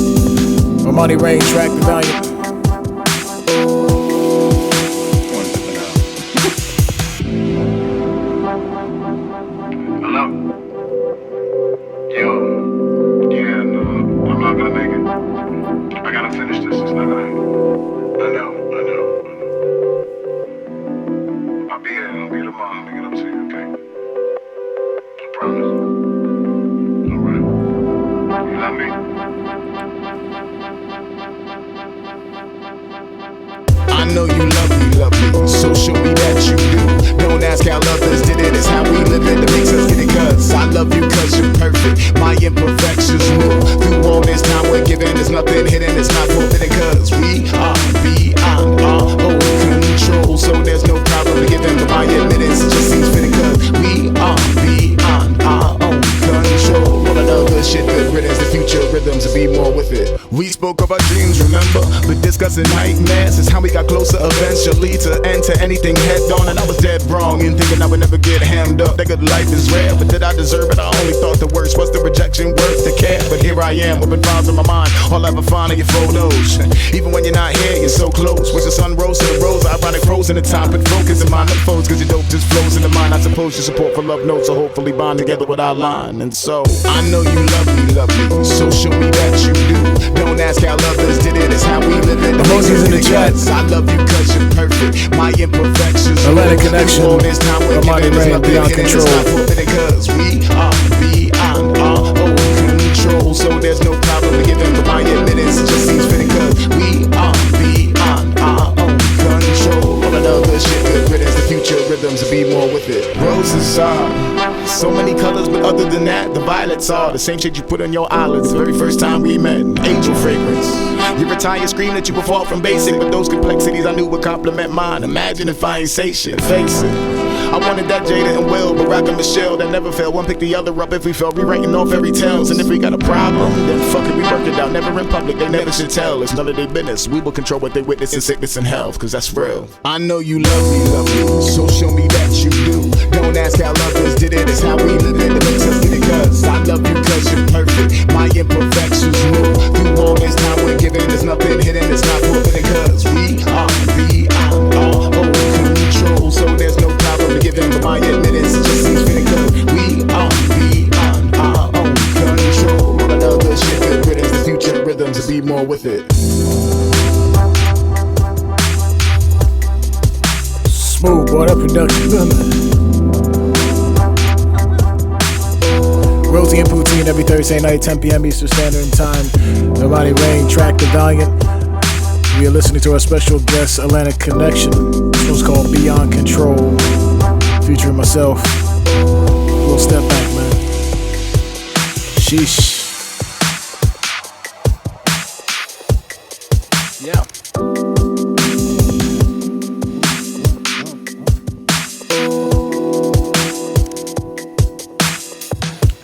Yeah, so like, as you can hear there, fine. Like I'll talk about it. Cheers Nate, to both of you guys. Nate has a innate ability to pull things out of me, and we were talking. I don't normally do. I don't do a lot of love songs, and I needed to write something that was vulnerable. I needed to write my love letter to the love of my life, and like really go back. I wanted to take that old school hip hop feel, like that Method Man, Mary J. Blige kind of, you know what I mean, old school. That love letter you needed to write, you know what I mean? The first time we met and what it means and how, like, no matter what goes wrong, it can never fail type shit. So, as you know, it's beyond our control. It's destiny. It ain't got nothing to do with me. You know what I mean? It ain't got nothing to do with you. We here, and it's before a reason. So, Lyrics matter, bro. That's how I look at it. Lyrics matter. And that lands. baby making music. Well, I got two of them now, so. It worked. Yeah, man. I love that too, man. I wasn't expecting you to pull that out right away, man. That's we went deep with it. So I got a question for you guys. So and I'm asking everyone. So did you guys pick up any new hobbies during quarantine, pandemic? Oh my God. What? Anything We started a podcast. I was podcasting before. but like so, you know, like me, like I started making jewelry. Did you? All right. I didn't know that. That was like my What kind of Thank jewelry are you. you making? So are you gonna make a Roti And Poutine special kind of bracelet see? for the friends and the crew? In the air. It's I can in do the that. air. I can do that. I was gonna say what style of jewelry are you making, man? I'm gonna have to hit you up now. See, like epoxy resin stuff, like well, I'm wearing one, this thing. right. What else? Hold on. Actually, I've got a good one. As Atlantic Connection runs off to find the jewelry. We're getting asked questions now. So, like- Shit. yeah, Coming that up. threw me. What a Nate came on and podcast, throwing the show for a loop. Here's a song you weren't ready for. Now I'm gonna okay. interview you. Yo, I that's like fire. like, Right, Hell yeah, that's fire. Right. there's like a piece of like selenite in it that I laid like in it. that. What's up? Ooh, I'ma that's need that. sweet.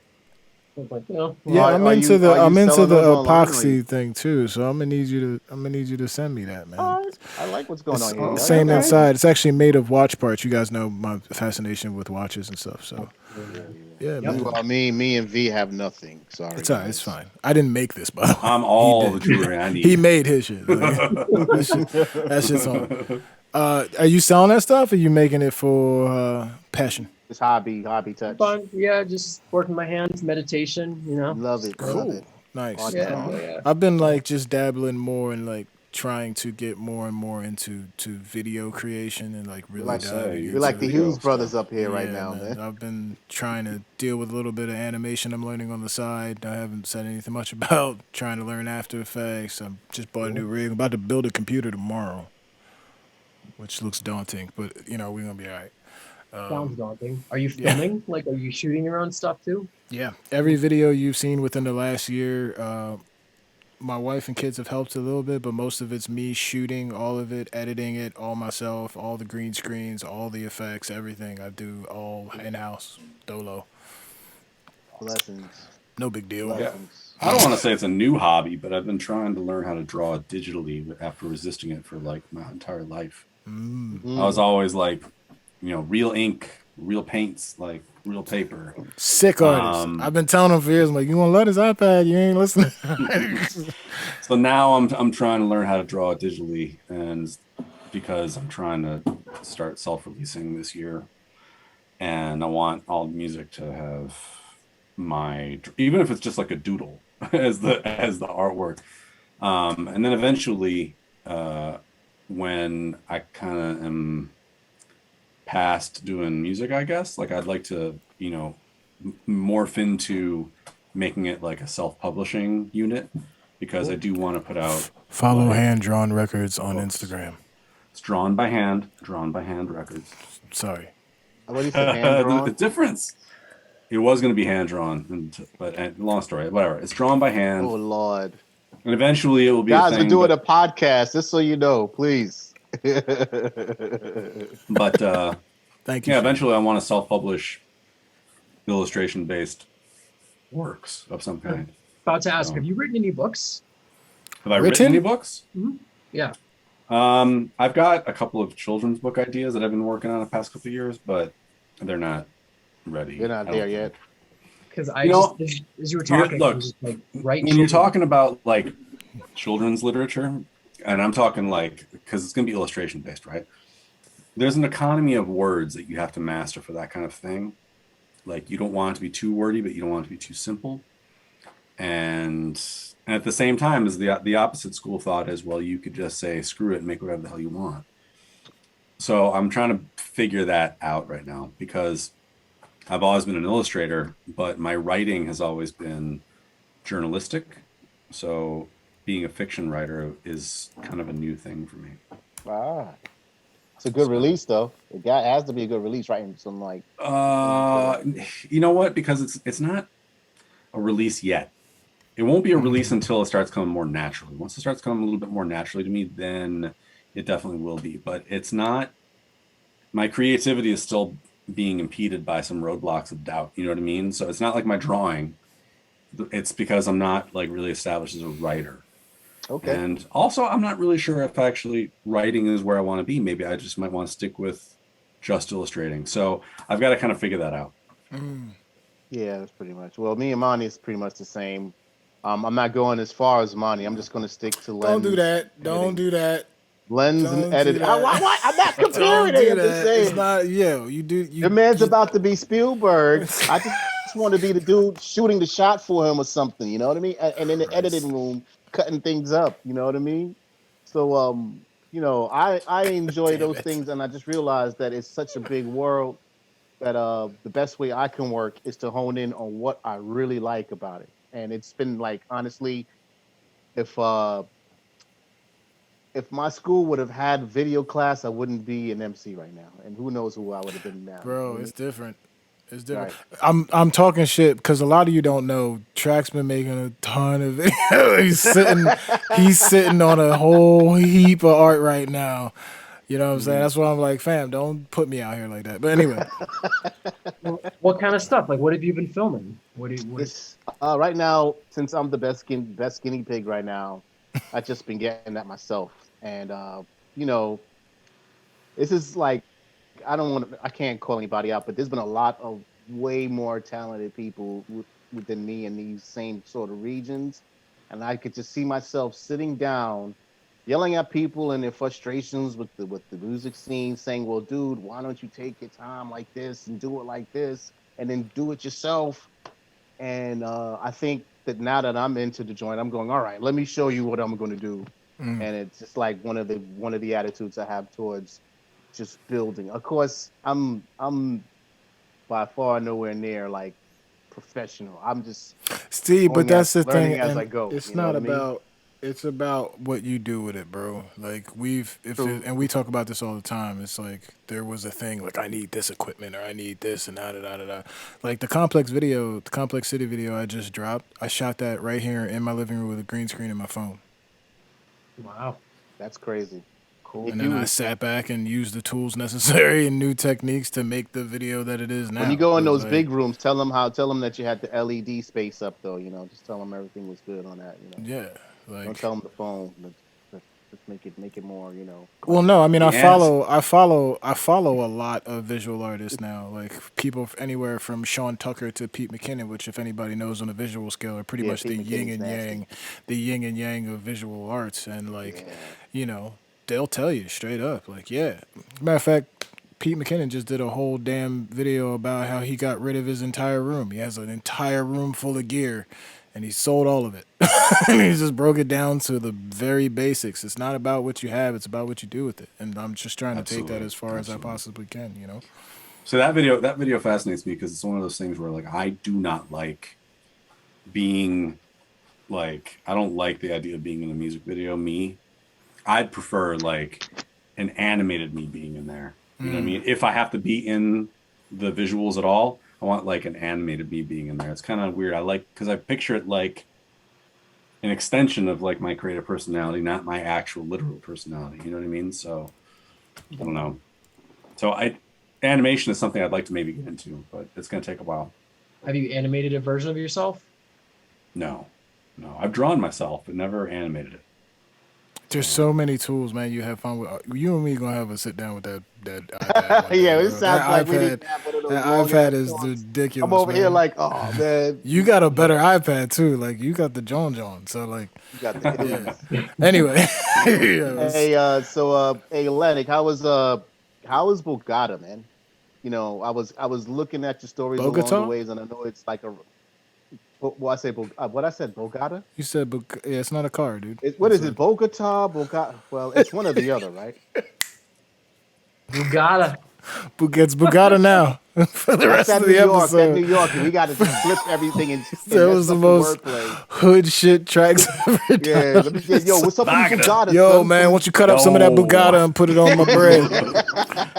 Yo, give me some of that bagada. I need that Bugatti, dog, with some What's balsamic. Bogota, yo, son? Pull I up was in my just down in Bugatti. Bogota the other day. Let me stop. Jesus Christ. Oh My man, bad, ladies yeah. and gents. Bogota, please. Yes.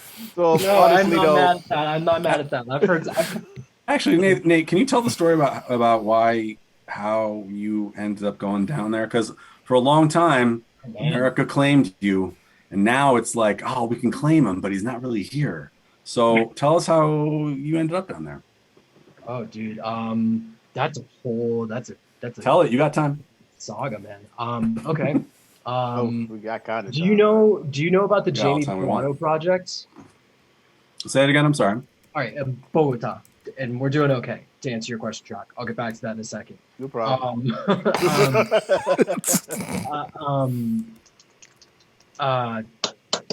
All right, so Jamie Prado. So when I was about 30 years old, so I was born here in Bogota, and I was adopted in 1983. And it was during the time in Colombia when things were a mess. It was just not a safe place to be at all. So I was adopted, grew up in the United States, Boston, North Carolina. You know, you guys know the story. Mhm. When I was about 30 years old, I decided that I wanted to, you know, start looking at old documents and just, I don't know, I just wanted to see paperwork. I wanted to see more about myself. And I had started to play with the idea of visiting Colombia again and seeing what it was like, this place I had never been to and didn't know at all really. And as I'm rifling through these papers and looking for, birth certificates, I came across one that had all my original information on it. And within this information it had, my mother's, my birth mother's name, and it also had my birth name.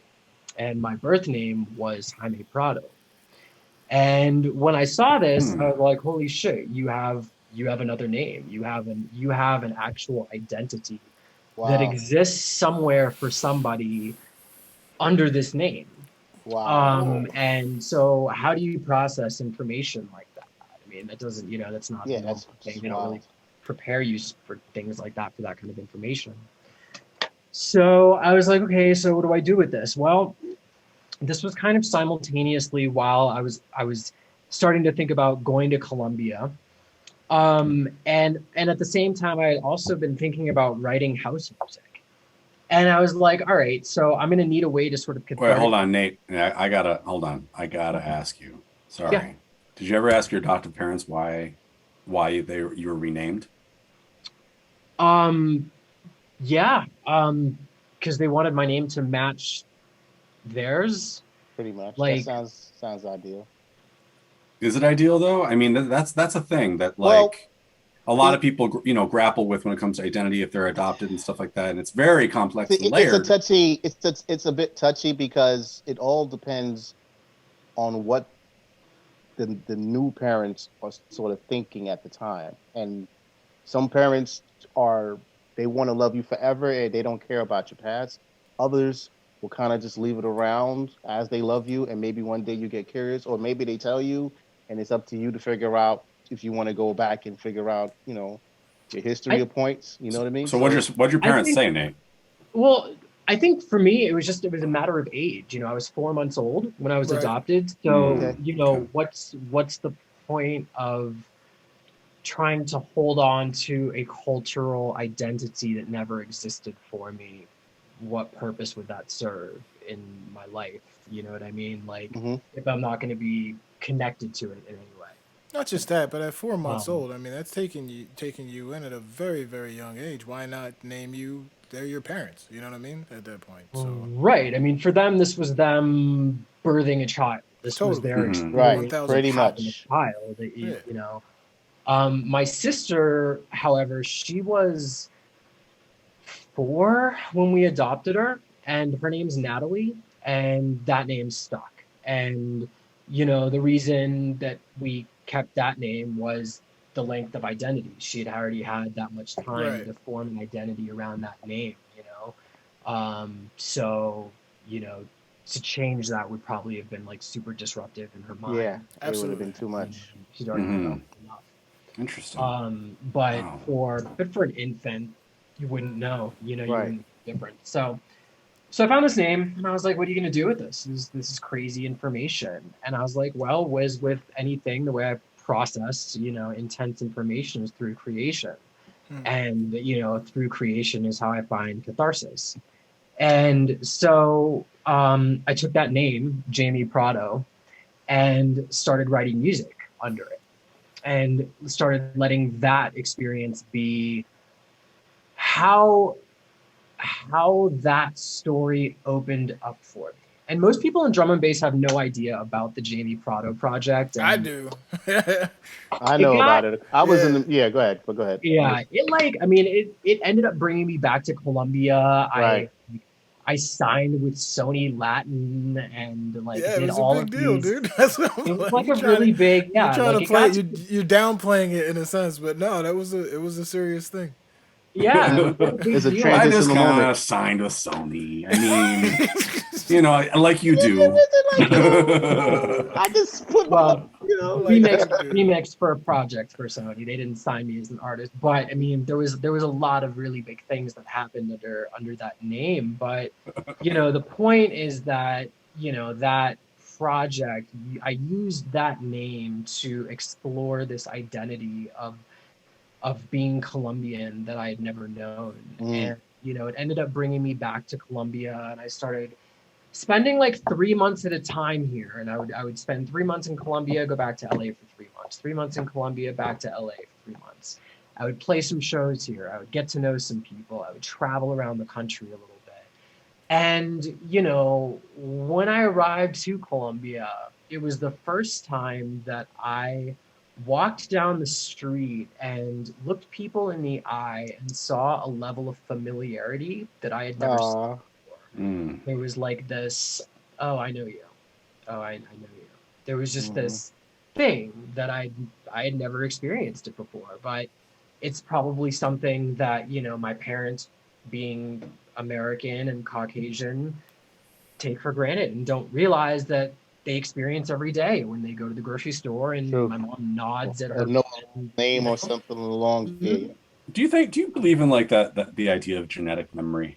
yeah, totally. I believe Like, it. like do you think that has something to do with it? Like, the idea that like when I hear like tin whistle in like Celtic music and stuff like that, I get goosebumps. Always have. I always wonder like how much like genetic memory is a part of that. Or like if you happen to go to the geographic location where your ancestors came from or your family came from and you recognize certain things in people's faces.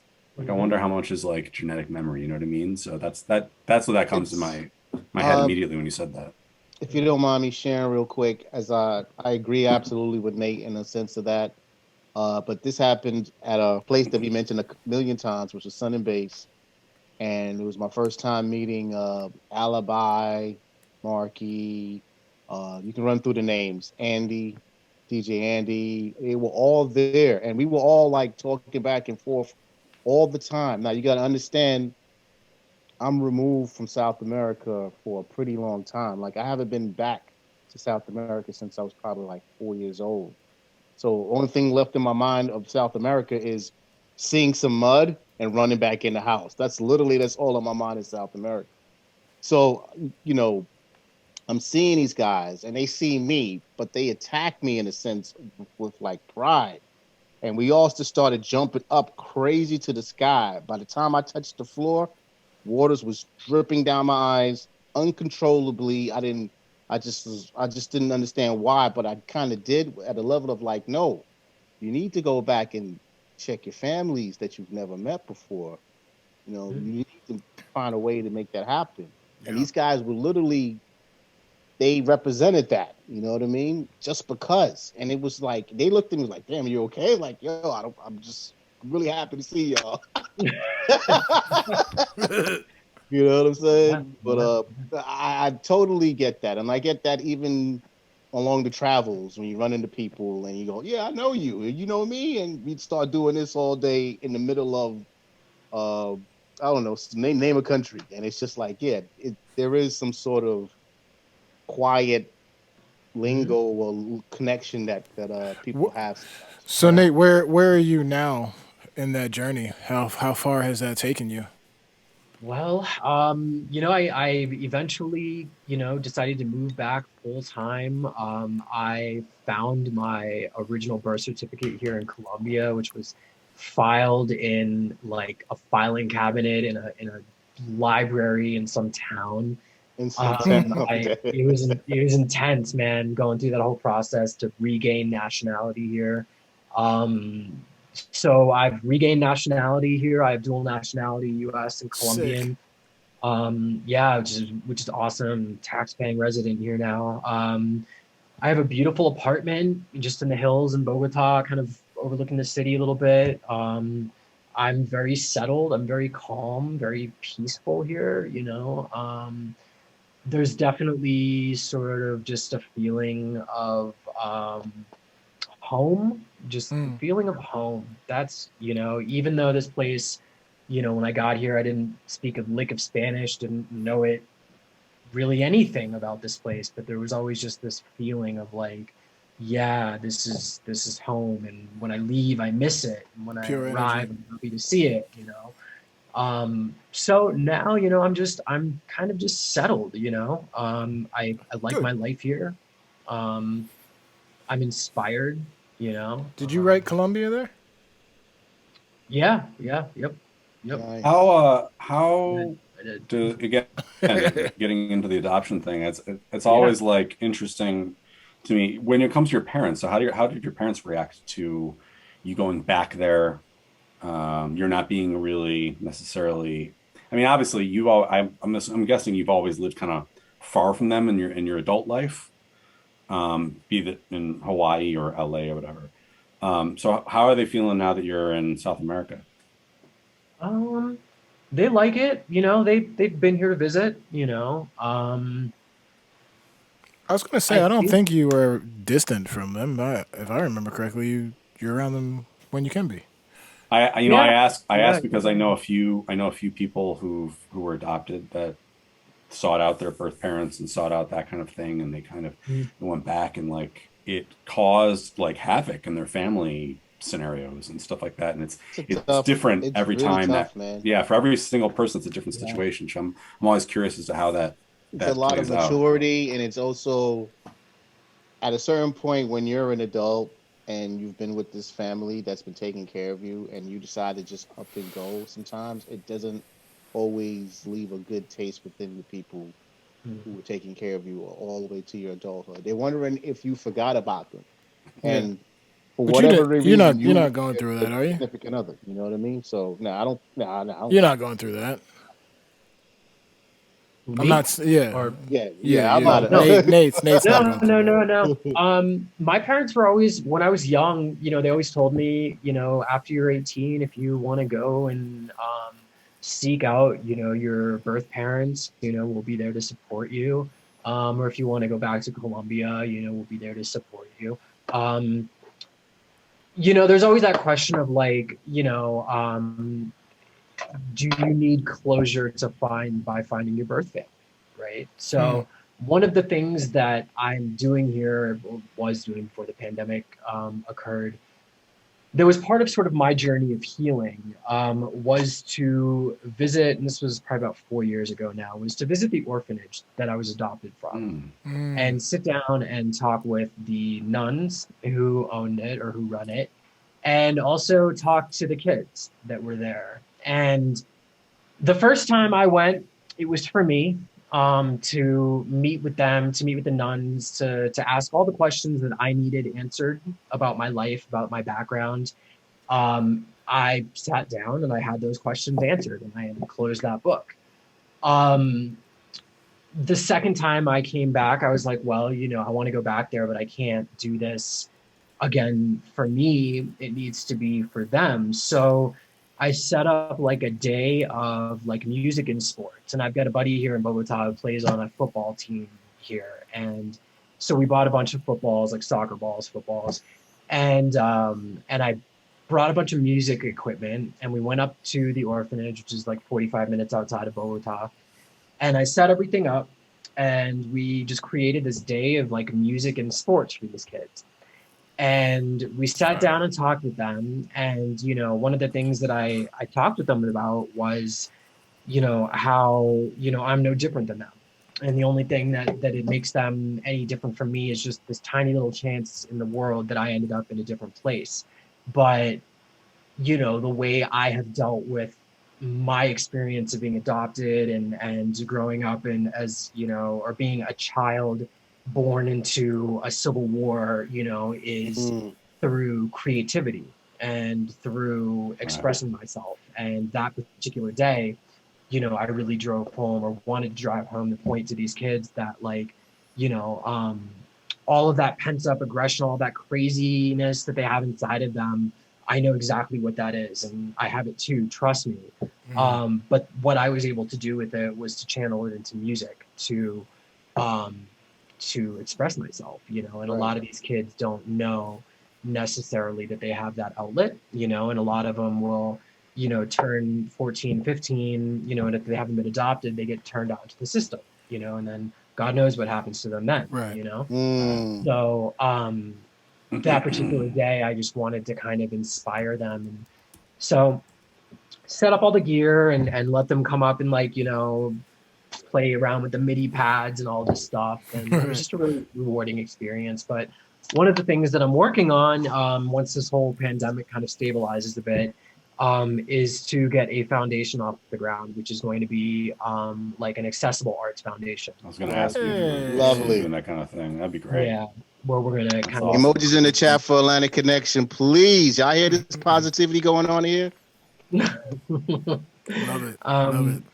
So we're gonna create a program for these kids where we provide music classes, and it's something I'm kind of been in development for a while, and like I said, once the pandemic settles down, hope to get that off the ground. But your question with the whole like adoption thing and how I feel as a person and how's it affected me, because it's a very unique experience, as you said, and very individual.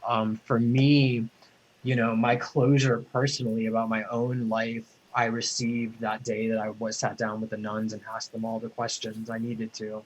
I got that closure. That was my book, and then as far as being just involved in it, cathartically and creatively, creating a space for these kids to be able to create, and just letting them know that they have an outlet, other than drugs and prostitution and whatever else. Right. What Colombia, obviously in America's mind, is like a drug zone, and obviously corruption. Is it still a drug zone, Colombia? I don't know if it still is. I would imagine in a lot of ways it still is. But I mean, we're used to like, Colombian drug lords, corruption, violence, et cetera, et cetera. Colombia is obviously different than it was in the 80s. What's it like there now? I mean, what kind of education experience do kids have in school? I mean, are there arts programs and stuff like that for them, or how is that? There are, unfortunately, this pandemic, like it did with everywhere, it completely disrupted programs and made, in-person interaction nearly impossible. So until this year, yes, there were lots of programs for kids. And Colombian culture is very maternal. And so there's a lot of endeavors about taking care of those that need help and lifting up people that are a little, that are less than you. There's a lot of that built into the culture. For the youth here, yeah, absolutely. Until the pandemic occurred, there were definitely a lot of programs, for music and international exchange. Nice. But, like any other developing nation, it struggles, nothing's perfect. Has its ups and downs. There's always going to be gaps, but, as far as where Colombia was in the 1980s and the early 90s, and even where it is today from where it was in 2005, is leaps and bounds. It's much more liberal. There's a lot less, narco stuff going on. It certainly exists still, especially on our Pacific coast. There's a lot of that over there. Still some areas that are kind of no-go zones for normal people. Would you say that lifestyle is more sensationalized than reality, or is it as apparent as the American scene? Because I've traveled to South America, and it's a very different outlook from not only what's portrayed, but what Americans see as poverty, for instance. I tell a lot of people who think they're in poverty, like, go somewhere that actually is going through it. You know what I mean? It's a huge difference. The level of corruption alone is a different type of thing. Poverty is a crazy word. It's a different type of corruption that we experience here. It's not, like I went to Venezuela, and it's the corruption runs rampant there, and it's very poor. But I also saw people who were happy and living their lives to the fullest, or not to the fullest. I don't know how to explain it exactly. It's hard to explain. You haven't been. It's not like you walk into a war zone. Is basically what America would like to paint it as. So that's why I asked if it's more sensationalized than. I think so. I mean, it's certainly not Narcos on television by any means, Right. Lord. Because that's what people believe it is. Yeah. Cocaine is a pretty passe thing. Most people are kind of scoff at it here. Right. It's kind of, it's not a, kind of a thing. So Bef- well, there's, before we kill all the realism, let me just say this. I've heard many stories of great partying down there. I've heard many stories of artists being chased back into their hotel rooms many moons ago. And I want to know what exactly is the Bogota and bass scene looking like out there? the who?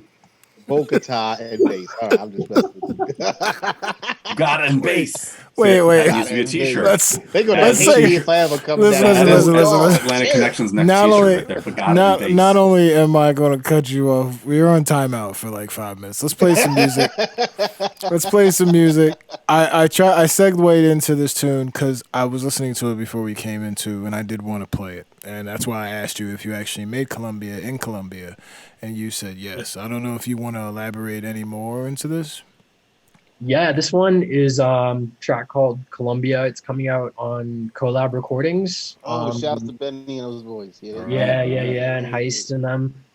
Coming out at the end, or it's coming out in May sometime. So exclusive business right here on Roti And Poutine. Yeah. Okay, because I wasn't gonna lie. When I heard it, I was like, I don't remember hearing this, and I don't want to say it out loud. I was like, did I miss an Atlantic Connection too?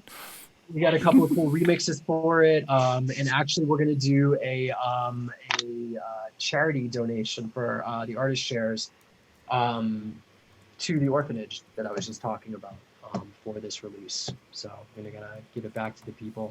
Bless, man. Well, let's get into it. I'm being chased about the making of, so maybe we'll get into that after the song. Yeah. I want to say, now hearing the backstory, the lead up to this tune, because I was listening to it beforehand. I was like, man, this is a fucking. Anyway, I'm gonna just play it. You're right. I'm sorry. I'll stop talking. Columbia by this Atlantic one's called Connection. Columbia. Yes, Atlantic Collection coming out on Collab Recordings. This is Roti and Poutine every Thursday night, 10 p.m. Eastern Standard Time, 7 p.m. Pacific. I am the Armani Rain, the Track the Valiant MC. We are here with the special guest, Atlantic Connection. Once again, this one's called Columbia. Emojis in the chat. Y'all know how we do.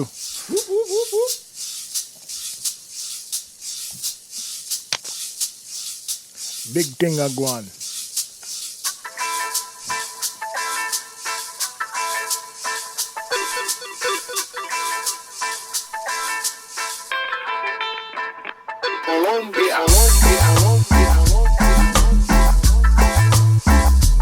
I need y'all emojis in the chat for this one. I'm not playing with y'all.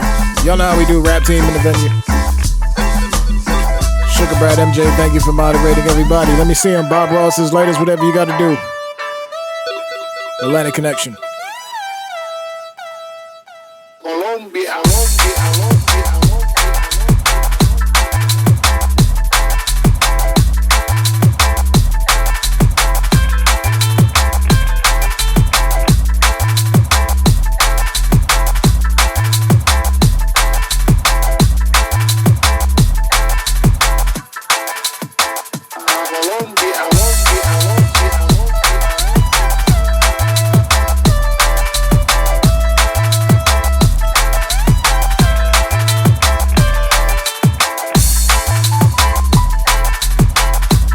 Shout out everybody in the chat. It's good to see you. I told you I couldn't wait to play this thing.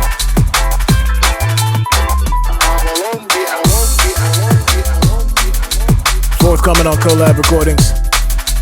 Exclusive business. Big up Collab.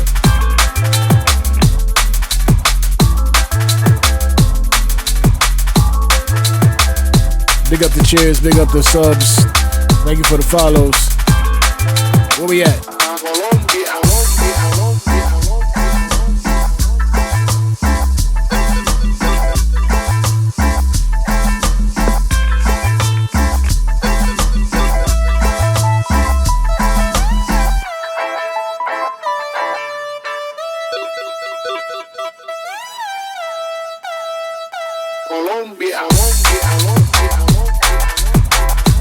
Big tune. Guap, thank you for gifting the subs. Thank you for following as well. I need more emojis in the chat. I want y'all to dance, right? Keep getting that South American vibe that got y'all bopping on the regular out here.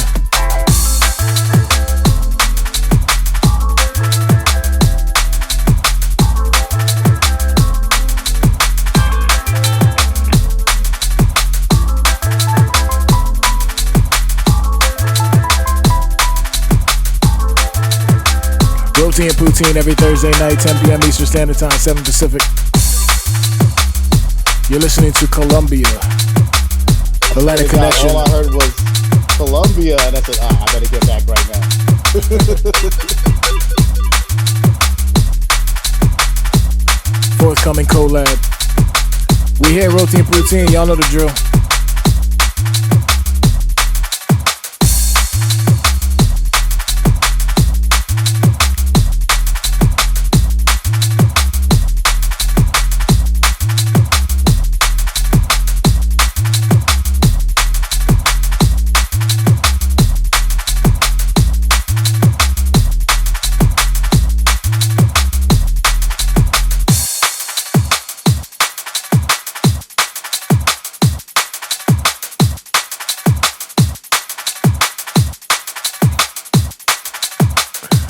Roti and Poutine every Thursday night, 10 p.m. Eastern Standard Time, 7 p.m. Pacific. Armani Rain, the track The Valiant. This one is from our special guest, the Atlantic Connection. It's called Colombia. Man, that's just a vibe, bro. Forthcoming collab. This your second project with collab, right? Am I bugging on this? Yeah, man. Yeah, they're really cool guys, man. And I love their artwork designer is awesome. The guy that does all like the Oh man, cartoon stuff. So good, so good, so good, so good. absolutely great to listen to. Wow, well, we're always happy to preview new music on here.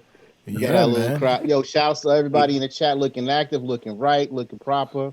Let's Yeah, pump we some love more, you man. We've guys. got. I mean, we've got however long the hell we feel like going. To be honest, That is very true. let's Our let's show, pump our some more. rules. You sent me some cool things, man. What else do you want to play on here? I know everyone has been asking about the connect with you and track that has come up in the chat numerous times. I feel it needs to be Yeah, addressed All right. So because I if you know that you want, guys don't actually like each other, so I want to get yeah, the yeah, yeah. beef It took a out. while. Y'all don't even know the You real know what I'm behind the saying? scenes. So, We could tell y'all about that another time. Now, I'm playing. just No, kidding. but Go ahead. long and short, I met Nate indirectly through our good friend Wally Pish Posh. Hey, shout out Wally. Wally Pish Posh Ish. was working on a Posh. track for Mark Mack for a project that I was putting out, a small hip hop EP, and he got Nate involved to do an amazing remix Mm. to the track. All right, so I'm gonna fast forward past that, maybe come back to that later. I got an email from Atlantic Connection, and the email pretty much kind of says, "Hey, track. So I'm in a really good mood. You want to work on something?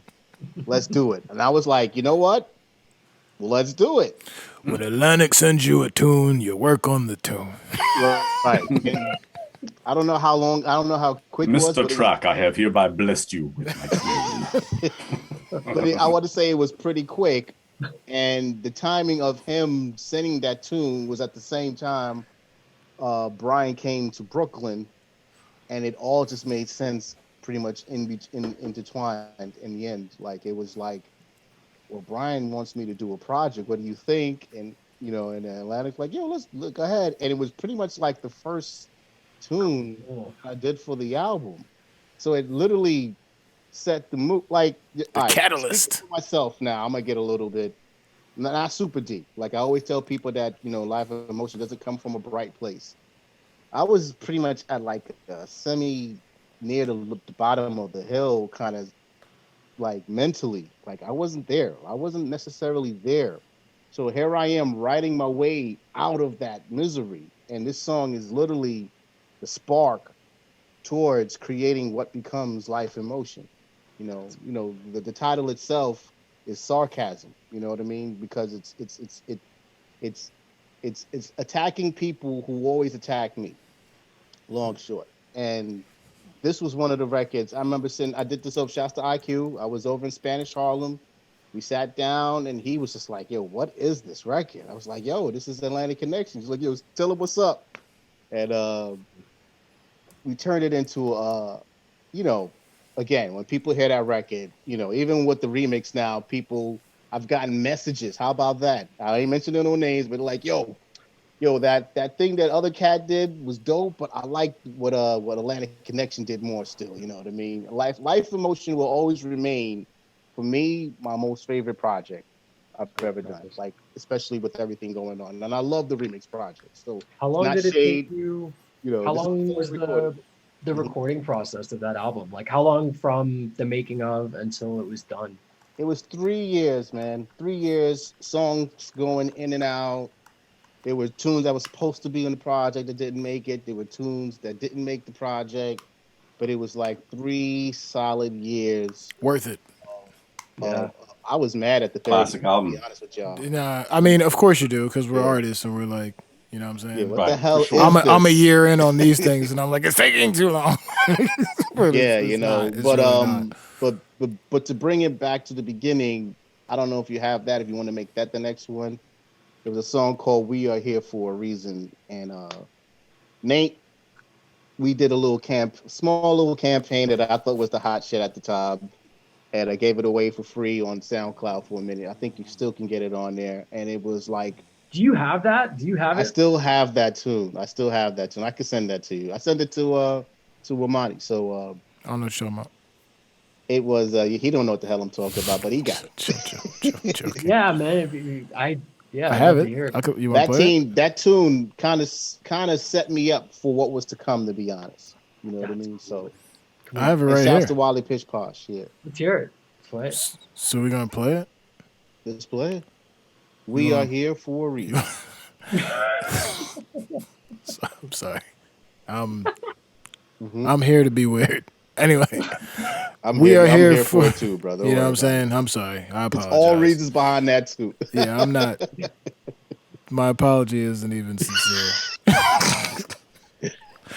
We are here for a reason, man. My bad. I'm looking forward to this. Y'all looking forward to this in the chat? Please send the emojis. Roti and Poutine. We are here for a reason. Atlantic Connection to T.R.A.C. Already fire.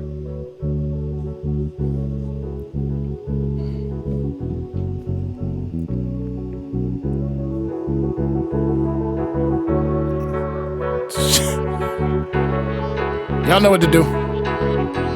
360 degrees, we rotate around light. So continuous, and if it stops, it ain't about life. Disingenuous, we all want answers. Wonder if we can handle it, whether it's from science or something from out of manuscript. Okay, hold on. We're not doing that. We're not doing that. Start that thing over, bro. I wasn't ready. I know the chat wasn't ready either. Don't try to front like y'all was like, oh, I was in it. No, you wasn't. You was trying to figure out what just punched you in your mouth. We gonna go back. We are here for a reason. Atlantic Connection. Goddamn legend producer. My favorite New York lyricist, the T.R.A.C. 360 degrees, we rotate around light. So continuous, and if it stops, it ain't about life. Disingenuous, we all want answers. Wonder if we can handle it, whether it's from science or something from out of manuscript. Truth be told, I used to get caught up in the vision, trying to find a bigger meaning till I figured I was getting more lost among the deeper molecules of my thoughts. Got me thinking, why on earth did we put them to that cross? And into fairy tales, I know religion is real. As much as study is real, we live and we feel with lots of things. Like right now, life is happening. As I speak in a tone for a graceful gathering, could we rejoice of not try to picture future celebrations, celebrating some good times like we all celebrities. Choices are made on this road to the better in my comfort zone, and it feels like forever. Yeah, forever. I think I found my reason to live. Gift receiving, I'ma share what it is. Yeah. I think I found a reason to die for. So when I leave, you ain't gotta cry, y'all. I think I found my reason to live. Gift receiving, I'ma share with the kids, of course. I think I found a reason to die for, and best believe it's making me wise. I'm such a sufferer or a sucker to people's inhibitions, trying to please just to be received. A follower or silly leads, pile up my ears till I block the sky. Wonder why mountains of drama for nada, but still I gotta climb. I guess the lessons learned were intentional designs. We're all in this digital prisons of modern times, where the highs are despised and the lows are walloping. It's only right we reach levels where it's so sovereign. Lord, please bother me. If it's real, let me see. But rather talk to you clear while I'm walking on air. The show clear. I wanna live a life so fair, but I'm caught up in this mic spitting gripes it appears. Twilights in my zone, spark on my nights. left it out. Monotone, troll for dolo. Left I do it it out. on my own, touching ohms. It's time that I found I'm alone. To the needy, believe me, I'm caught up in this Jones. Yeah. I think I found my reason to live. Gift receive and I'ma share what it is. Yeah. I think I found a reason to die for. So when I leave, you ain't gotta cry, y'all. I think I found my reason to live. Gifts receive and I'ma share with the kids, of course. I think I found a reason to die for. Return 360 degrees, we rotate around like place for a lost soul if they left before their time. Or maybe they accomplished goals on their mind. Or maybe just a loved one that came across your mind. Or maybe you even found what you thought you'd never find. Or maybe for the love of the children on the rise. Or maybe for the sun that always seemed to shine. Or maybe for a good day you waited in line. Or maybe just the fact decided that you take the high road so above when you usually would do something cold. Or maybe you were building up with no regrets, lots of stress, but the goal is reached, they call you architect. Or maybe just for once you did something out your bag and you learned something new, thought you was losing your head. Yeah, experts that live until legs work within it till next birth for whatever comes first. Yeah, I think I found my reason to live. Gift receive and I'ma share what it is. Yeah, I think I found a reason to die for. So when I leave, you ain't gotta cry, y'all. I think I found my reason to live. Gift receive and I'ma share with the kids, of course. I think I found a reason to die for, and best believe it's making me. Okay. Look, Roti and Poutine every Thursday night, 10 p.m. Eastern Standard Time, 7 p.m. Pacific. Oh my. I'm gonna say two things. Oh Track. my. I found my favorite song from you ever. Oh no. That's one. And two, Nate, I fucking love you, dude. Like, you pull things out of people, bro. That is just, first of all, and tell me I'm lying.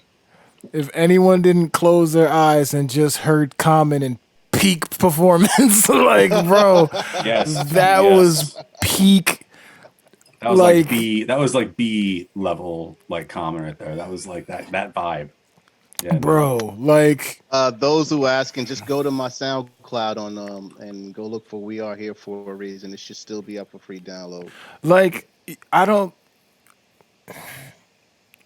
It's I a have- remix I too, have- so you know how happy it had to be better than the original. Not to say that the original wasn't lacking. The original had a real soulful, deeper vibe. I mean, you can't This fuck with was that. like, That thing yo, was just. no, this is Look, what it really. Yeah, You know what I like my stuttering again comes from my affinity. You know this already. We've had deep conversations about being a multi-genre artist who put that much love and passion. The poetry we put into words is the same effort you put into music. You know what I mean? Like that Yeah. very ethereal, that sense of euphoria when you're driving through it type thing. And that's what I catch. Like, there's so much soul. If you didn't hear a word and just felt it, you knew where you were. It transported you, and you've consistently done that. And not just genres, but even the subgenres within those genres. Like, we have hip hop tunes. I've heard you make hip hop tunes with him. I've heard you make hip hop tunes with other people. I've heard you make drum and bass. It's not all liquid or this or that or just a sample based fucking thing here or a hit tune. Like, you're all over the place, and you can hear that passion in every tune you do.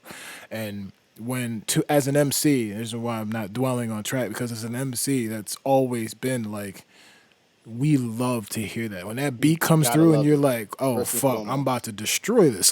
You know what I mean? It's like, I can't even, bro, like, First and foremost, it got to come straight from the inner, yo. It's got to come deep from the inner, yo. yo, Make the like, best that music, was yo. fire. Yeah. IQ, he did the drums. He did the drums on the drum roll for Carlos Best many moons ago. That Which is the was- irony in it all. Yeah. Yeah, I had no idea whatsoever. And I finished this, I sent it, and IQ hit me up, and he was like, "Yo, those." He was like, "The remix you just did for track." And I was like, "He's like, those are my drums," and I was like, "What do you mean?" He's like, "Those are my Yeah, drums." they used those drums for a CC Peniston record or something like Oh, that. Yeah, I was shit. like, "Holy shit!" Dude. Yeah, it was like blown away. Like, what's going on here right now? So yeah, I was Bro. rocked. Sue And me. Don't yeah, sue man. me. Yeah, that's not. No, you good. Let's see what else we got here, man. What else we got there? I Yeah, know let's keep we going. we in the paint now. We in the paint now. What do you want to do? Yeah, I don't even remember what I sent. What did You I sent send? rebuild, fifth degree, step by step. Man, that's Step by Step is dope. Step by Step is it's featuring this new singer named Sydney Champion, and she's from the Is she UK. Colombian or She's from the UK. okay? She's just really fucking good. She's a really good writer, man. I produced a track. She has an EP coming out soon. It's kind of a breakbeat track I produced for her, but she's been doing some top line for a couple drum and bass tracks. So this is track Step by Step. It's pretty good. Yeah. There we go. No. Yeah. Thank you for coming through, Atlantic Connection. Thanks for having me. Right here. Thank you guys.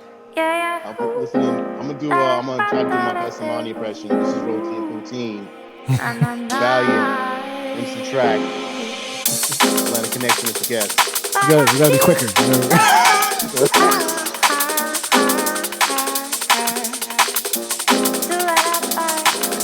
Emojis in the chat if you're having fun on this Thursday, Friday morning.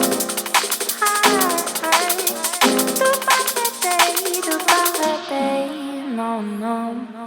Fire and cold, you wish you had it in your soul. Intention, up in smoke, there's a combustion forms a hole. Step by step, where you go, step by step, where you go. Roti and Poutine every Thursday, 10 p.m. Eastern Standard Time, 7 p.m. Pacific. Step by step, where you go, step by step, where you go. Atlanta Connection, this one's called Step by Step, forthcoming. The motion, divert your attention. Free the madness, there'll be no sadness once you set free a twisted soul. Free tension, hide your illusion. Free the madness, there'll be no sadness once you set free a twisted soul. Atlantic Connection, this one's called Step by Step, Roti and Poutine every Thursday, 10 p.m. Eastern Standard Time, 7 p.m. Pacific. The track, The Valiant. Myself, Amani Rain. Emojis in the chat. Hold tight, MJ. Hold tight, Sugar Brett. Hashtag Rap Team. So much soul.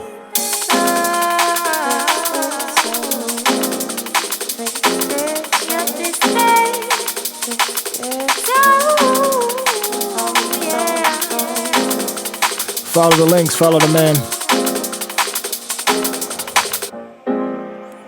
Honored to be, honored to know. Step by step, where you go, step by step, where you go.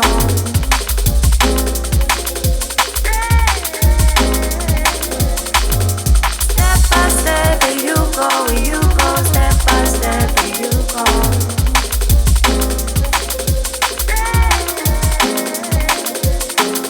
Step by step, where you go, step by step, where you go.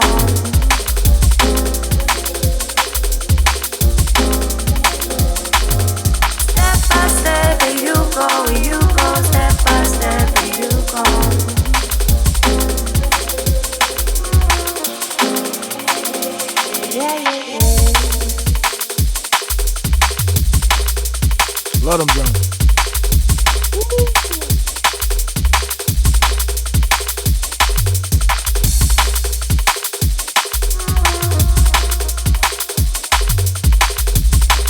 Ooh, that drag is crazy. This shit is wild, bro. You know I'm a sucker for that like in between shit. Yeah, you know I love that shit. If you're not listening, you don't hear it. That little shit just loops you around. Anyway, sorry, my bad. That's just fire. Super Yeah, fire. for sure. Yeah, fire. She Yeah, that's sounds super. like a goddamn angel. Yeah, she's dope. She's dope. She's a very like kind of mild. No, I don't want to say very, but like a mildly Erica Badu kind of quality to her voice. You know, Yep. Rides right in that little fucking narrow pitch lane right there. I like that. Yeah. so in your opinion, how do we spin the wheel here, man, for the upcoming years of drum and bass? How do we get everything where we need it to be in some form? I just feel like you're the one with the answer, to be honest.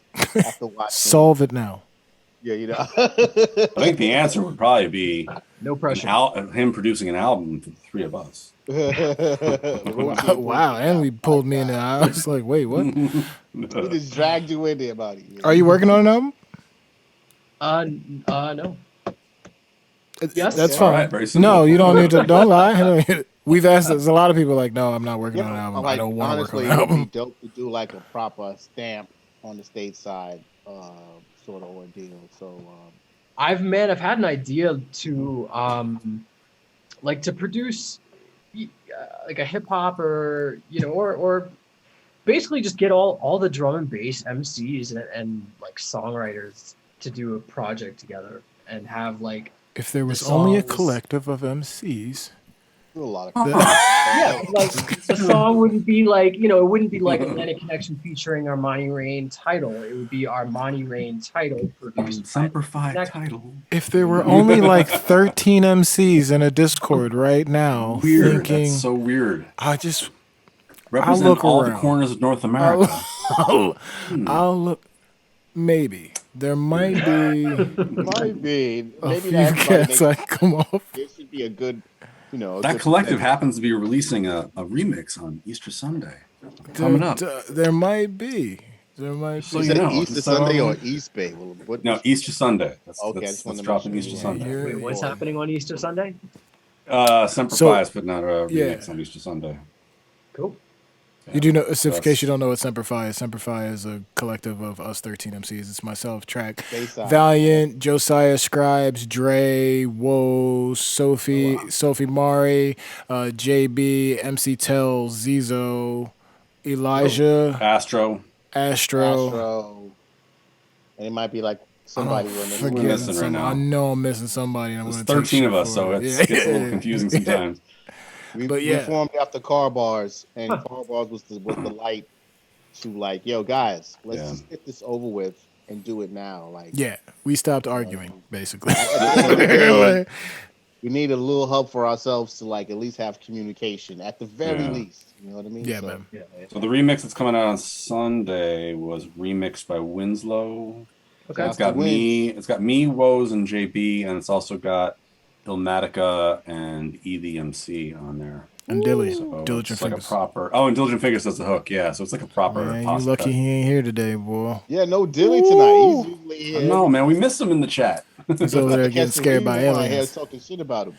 You guys on that? There was like a Burner Brothers track. That, Yes. Uh, Well, Yes. with We're on CL the Smooth or album. something. Yeah, What's that? Yeah. With I was on the CL track. Smooth? yeah, that was I was on trash. the track with Posy D, CL Smooth, and Christina Tamayo on the Burner Brothers. But No big deal. Honey was on Don't shift the damn. I'm just don't throw that at don't throw Yes, that at I me, also but did they a tune with them.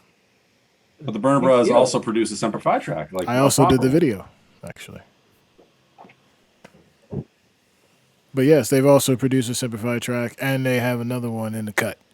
So, Yeah, they by load all up. means, let's make some music. For sure. Idea. Yeah. Yeah. Noted. Noted. Let's see. What do we got here? We got more. We got new. What else you got there? What did you ask me, Track? You asked me something a minute ago. You asked me a question about drum and bass. Oh yes. Where do you think we should be headed coming towards the future as far as stateside drum and bass is concerned? Like if the doors opened up tomorrow and this COVID thing was done, what should we be concentrating on as far as how do we grow these bases? Like, Amani has ATL in bass is a lovely place. You know what I mean? I want to Mm-hmm. see more places like Atlanta open up and be more open. Like, how do we go around and really create our own little sort of, or what do you want to call it, Chitlin circuit? I guess at this point, Yeah, yeah, yeah. Um, hmm. I don't think people are scared of the music. I thought at first people were scared of the music. I don't think people are scared of the music anymore. What do you think they're scared of? I think I they're think this, scared of nuance, and nuance has to Mm, be brought to you in a certain way for you to understand it, and sure. that's what needs to be figured out more than anything else. You know what I mean? I think this. Literally, look. All right, so let's just have this wide out, open, stateside talk for like 2 seconds. I listen to people, right? I've been to parties where, and Amani will tell you, me and Bookham and Amani are on stage destroying a place that didn't even expect it tenfold. Within that crowd of like a couple, maybe 1,000 plus, there's a good amount of people who don't even know what the music is. Like one day Talib Kweli opened up for us. You know what I'm saying? And and you hear the security guy over your neck going, "Yo, I don't even like drum and bass." And he's all this is going on, and then this happens, and the attitude and the mindset changes top notch. Mm-hmm. Then comes another party. I won't mention names because I'm saving people's brands. I'm not into the destroying the brands, but it's another joint that comes through, and cats come on, and these guys who probably were at the booking party going, "Yo, so this drum and bass thing, they're doing another part. I recognize this name and that name. Let me go check it out." They go to that party, and it's a harder edged vibe, and they don't understand why people are losing their minds to the point verbatim that somebody comes up to you and goes, "This music has no soul," and walks out of the club, right? So Mm-hmm. what that tells me as I'm going along, I don't mean to be so long with it, is that we just need to find a certain balance within the idea. This is a big country, yo, right? This is a huge country.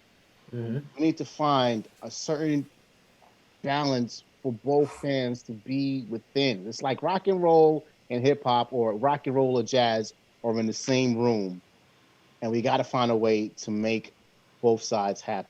You know what I mean? So that's why I kind of brought it to you on a level of like, you know, you traveled the country already. You've been. It's not a place you haven't been as far as states is concerned, right? So what will it take, or what does it take to get those grounds built? So I'm all about just creating these grounds. So that's where I'm coming from right now. Mm, community, community structure, structural community, elders, forefathers, people holding it together. I think that it is such a big place. It's easy to splinter. Um, Well, yeah. I mean, actually, Quadrant actually pointed this out. There is no American drum and bass scene. We have a bunch of regional scenes. yeah, You know what I that mean? is, that's a But we good, need to yeah. change that, though. That's what I mean. I'm not. Well, I'm not that's saying the that's not going missing to link, right? change. I But think we need to all at right. least have those See, little links that go across to the other side. Like, we need to if we all adapt. just say that's the end of it, then this is as far as we get No, as an that's not no, because I think the problem with this, and we've asked this question almost every week for the last year.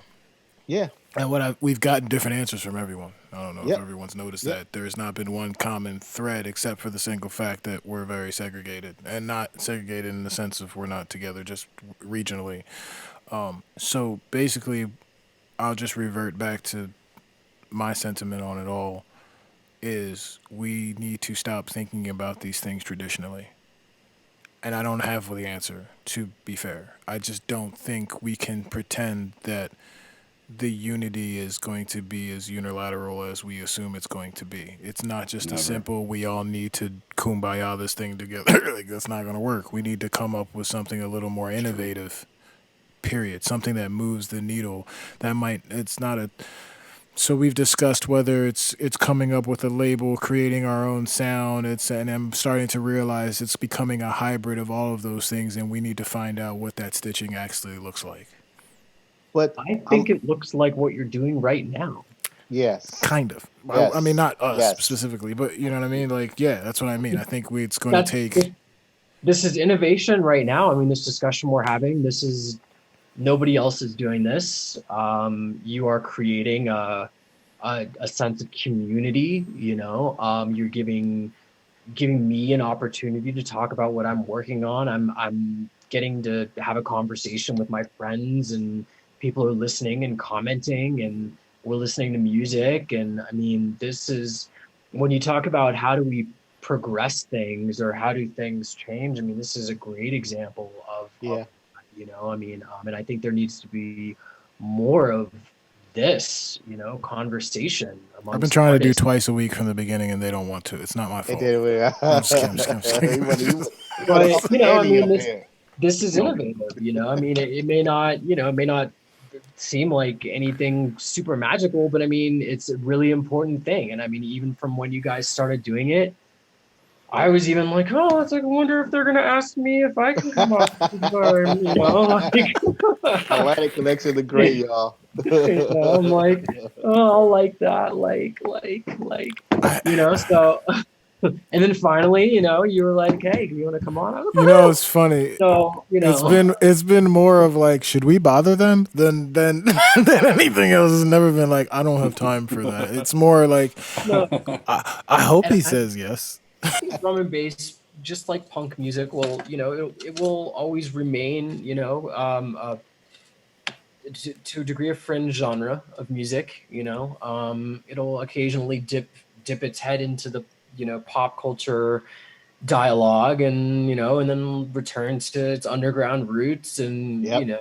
I think that's one thing that's really beautiful about it. And for me, and I've even had this conversation recently with like some music supervisors and some film producers Mm. about my role as a composer in that world, and how I've always kept, a foot in the underground. I've always kept, a name in drum and bass. I've always, maintained, and, part of the reason that I do that is that, it keeps me ahead of the curve forever. I will always forever be ahead of the curve as long as I, am paying attention to this underground form of music. So would you really want it to go commercial mainstream? I don't know if I really would, because for me, it's kind of where I pull a lot of, I can go and pull inspiration and idea from drum and bass And that, roll and roll. yeah, then and that composers and guys that are writing film scores wouldn't even know how to create those sounds. Absolutely. And there, right there, and this is not a bad thing or a good thing. That is the explanation that I've surmised from a bunch of my peers that I've respected. So what are we asking this to be? Because it doesn't seem like the thing we're asking for is actually where all of us actually even want to be. So what are we doing? Are we comparing it? Are we saying why aren't they dubstep festival size? I'm Like hella is that, comparing it. I'm guilty of that right okay? Well, we can't do there. that, and I don't ever do that. Like Yeah. that's just chasing fool's gold. Like it can, but you also have to remember for dubstep to have reached that level, they made some sacrifices. There's a Mhm. bunch of dubstep purists out there right now who would tell you they hate those festivals. I haven't heard that though. Yeah, I well, haven't really heard that. I agree with no. I'm taking your word for it. But oh, if no, that's no, what's don't go. happening, if I'm that's not the dubstep word. I'm just don't do that. I'm just saying there were some things along the Cat way. is gonna have us on the dubstep I news. I know mean the I'm D&B gonna be news tomorrow trashed about tomorrow. Amadi Look, says. I'm just saying. You know what I mean? There's there's definitely two sides of dubstep speaking right now. You know what I'm saying? And they're willing to know that and acknowledge that and know what plays into what. So I think naturally though, just for all of us who have put, so much time and energy of our lives into drum and bass, you want it to be a career. You want it to be something that is a return on investment at the same level, of care that you're putting into it. You want it to be able to give you that hip hop money, that that Yeah, I mean, hip hop it's money not is even the so money. far Yeah, away. it's not even the just money for me. but like It's for me. sorry, go It's ahead. way nerdier. It's for me. It's like, how do you not? How does the general public not understand that? But then again, I've always explained that drum and bass is a For acquired everyone. taste. It's an Not acquired not in a taste. not for everyone. It's an acquired taste. I don't jump right into wine and expect all of it to taste great. It took some training to like, okay, these notes go Right. Yeah, here. This tastes what. You got to develop a palate for something as complex as drum and bass. It's not for everyone. It's just you need to sit down. It's a snack culture. Everything's so quick. They want this right here and then. They don't want to think about, dude. Think about it honestly. Let's get real nerdy for a quick second. I don't want to dwell on this because we're getting late. But think about this yeah. really second. When you listen to a drum bass song, how many times have you listened to a song with someone in a car and they're like, "Wow, it sounds repetitive." Meanwhile, you've literally broken down so many different breaks, concepts, timings, bass synths, frequencies, all that crap that went in literally within 16 bars that you've deciphered in a whole universe of things, and people go, "All I hear is." That's not. You got to slow down to think about it. Now we're at a pace now where we know that we can taste that. You put it in your mouth, you swirl it around, you're like, oh, that's from France. You know what I mean? You hit it right away. Your brain has Hmm. has developed that. You give it to somebody who's been listening to thing I'm not gonna name, and they're Right. like, I don't got time for that shit. You know how many hip hop MCs? Do you know how many times for years went by where they're like, I don't want to have to think about what they're saying. Do you know how bad that hurt? Like, I sat here and crafted these bars for fucking 3 months, and you just like, Yeah, you that's want cool. the you want the paint by numbers shit. Like, okay, cool. Like, uh, but what you that's just said though, it's is real. Like on the level of drum and bass, we're just talking drum and bass now. The I, it's new jazz at a level of like where the sounds and arrangements flow and where everything's going. It's just so original that it's kind of hard to describe to people who only hear something moving fast and all they will pay attention to is the speed before they understand anything. that's an old And yeah. I'm with you. so I think drum and bass is mhm, in a great place right now. By the way, right, It's in a great absolutely, the point of growing it outside our own circle, and Monty, you said, we can do both. That's true. But the growing it outside the circle doesn't happen unless in the circle it grows stronger. And I will compare drum and bass at this point to punk rock in a lot of ways. Because I think drum and bass, to be honest with you, is a lot more like punk rock than it is jazz by a mile. oh wow, Jazz totally. is continue. Hold on. I don't agree with Jazz. either one of you guys, but we Oh, can you're go ahead. bugging. I've said for years that drum and bass is the punk I don't rock of agree with EDM. none of you guys. We can talk about Okay, it, but go ahead. Jazz is based on I'm quitting the improvisation show. and continually, Absolute improv, con- right? continually experimentation. It's constantly changing, constantly in flux. The only like a real similarity, besides obviously the musical roots of jazz and stuff like that, comes from the fact that there's a lot of like subgenres of jazz. But in terms of like musical infrastructure, it's like punk.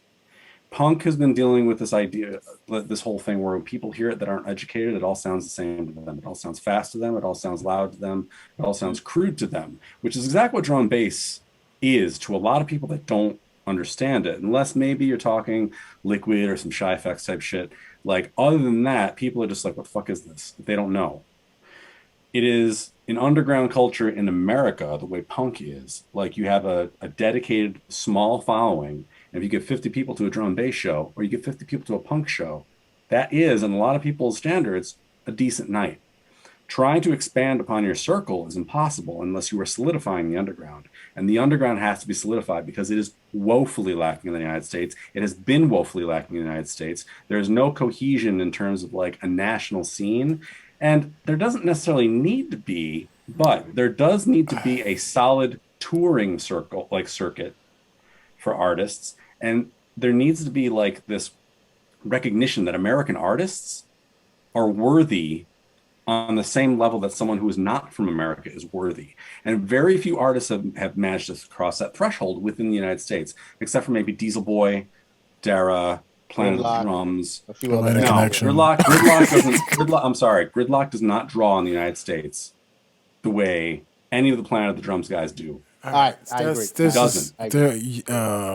What I'm saying, no, look, it's I don't, not. it's not that I disagree with you. I'm saying this is sales are two layer. different things. Yeah, there's a lot of nuances here that we can get. It's way too We're late to gonna go start into this 2 argument. o'clock in the morning, guys. Yeah, we're not doing that. We gotta wrap this This up. is for another show. We will be here next week, which happens to be I a love showcase it. episode. We can argue that out. But Guys, the we point finally is, don't agree on all things for once in our lives, and everybody's witnessing this right now. no, we It's don't agree good. on things all the time. Like I won that whole Busta episode. Anyway, so Nate, Atlantic Connection. I appreciate your friendship, your contribution to the music, your dedication to not just Plus, yourself but to others. Hearing that you're starting a foundation is just wild to me, and I'm so happy that you're there. You're following your path. You're following not just your path, but the fact that you have a path to follow that is higher than what frequency I already had you on. Like is wild to me. So, appreciate the tunes. We look forward. What do you have coming up? Is there anything you want to quickly promote? Like I know we've played some tunes. I know you are continuously working. Let's see.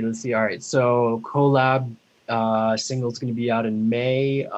Then an EP for Dispatch recordings, the thing for Ant.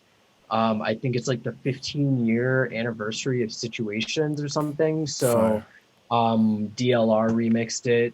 That's going to be coming out on an EP. Yeah. And then 3 other tracks. And then we remastered the original. Survival remastered the original. It sounds amazing now, and I think that's coming out on like an anniversary album that they're doing. What else? They wrote down anything. Remixes. Physics, doing a thing for Glenn Physics, remix for him, remix for Invaders that I need to finish. Yeah, and then just a bunch of more Superfly stuff. Yeah, a bunch of stuff. Yeah, maybe more than that. Who knows? Yeah. Yeah, and just writing and gardening. My garden. You got a garden? I didn't know that.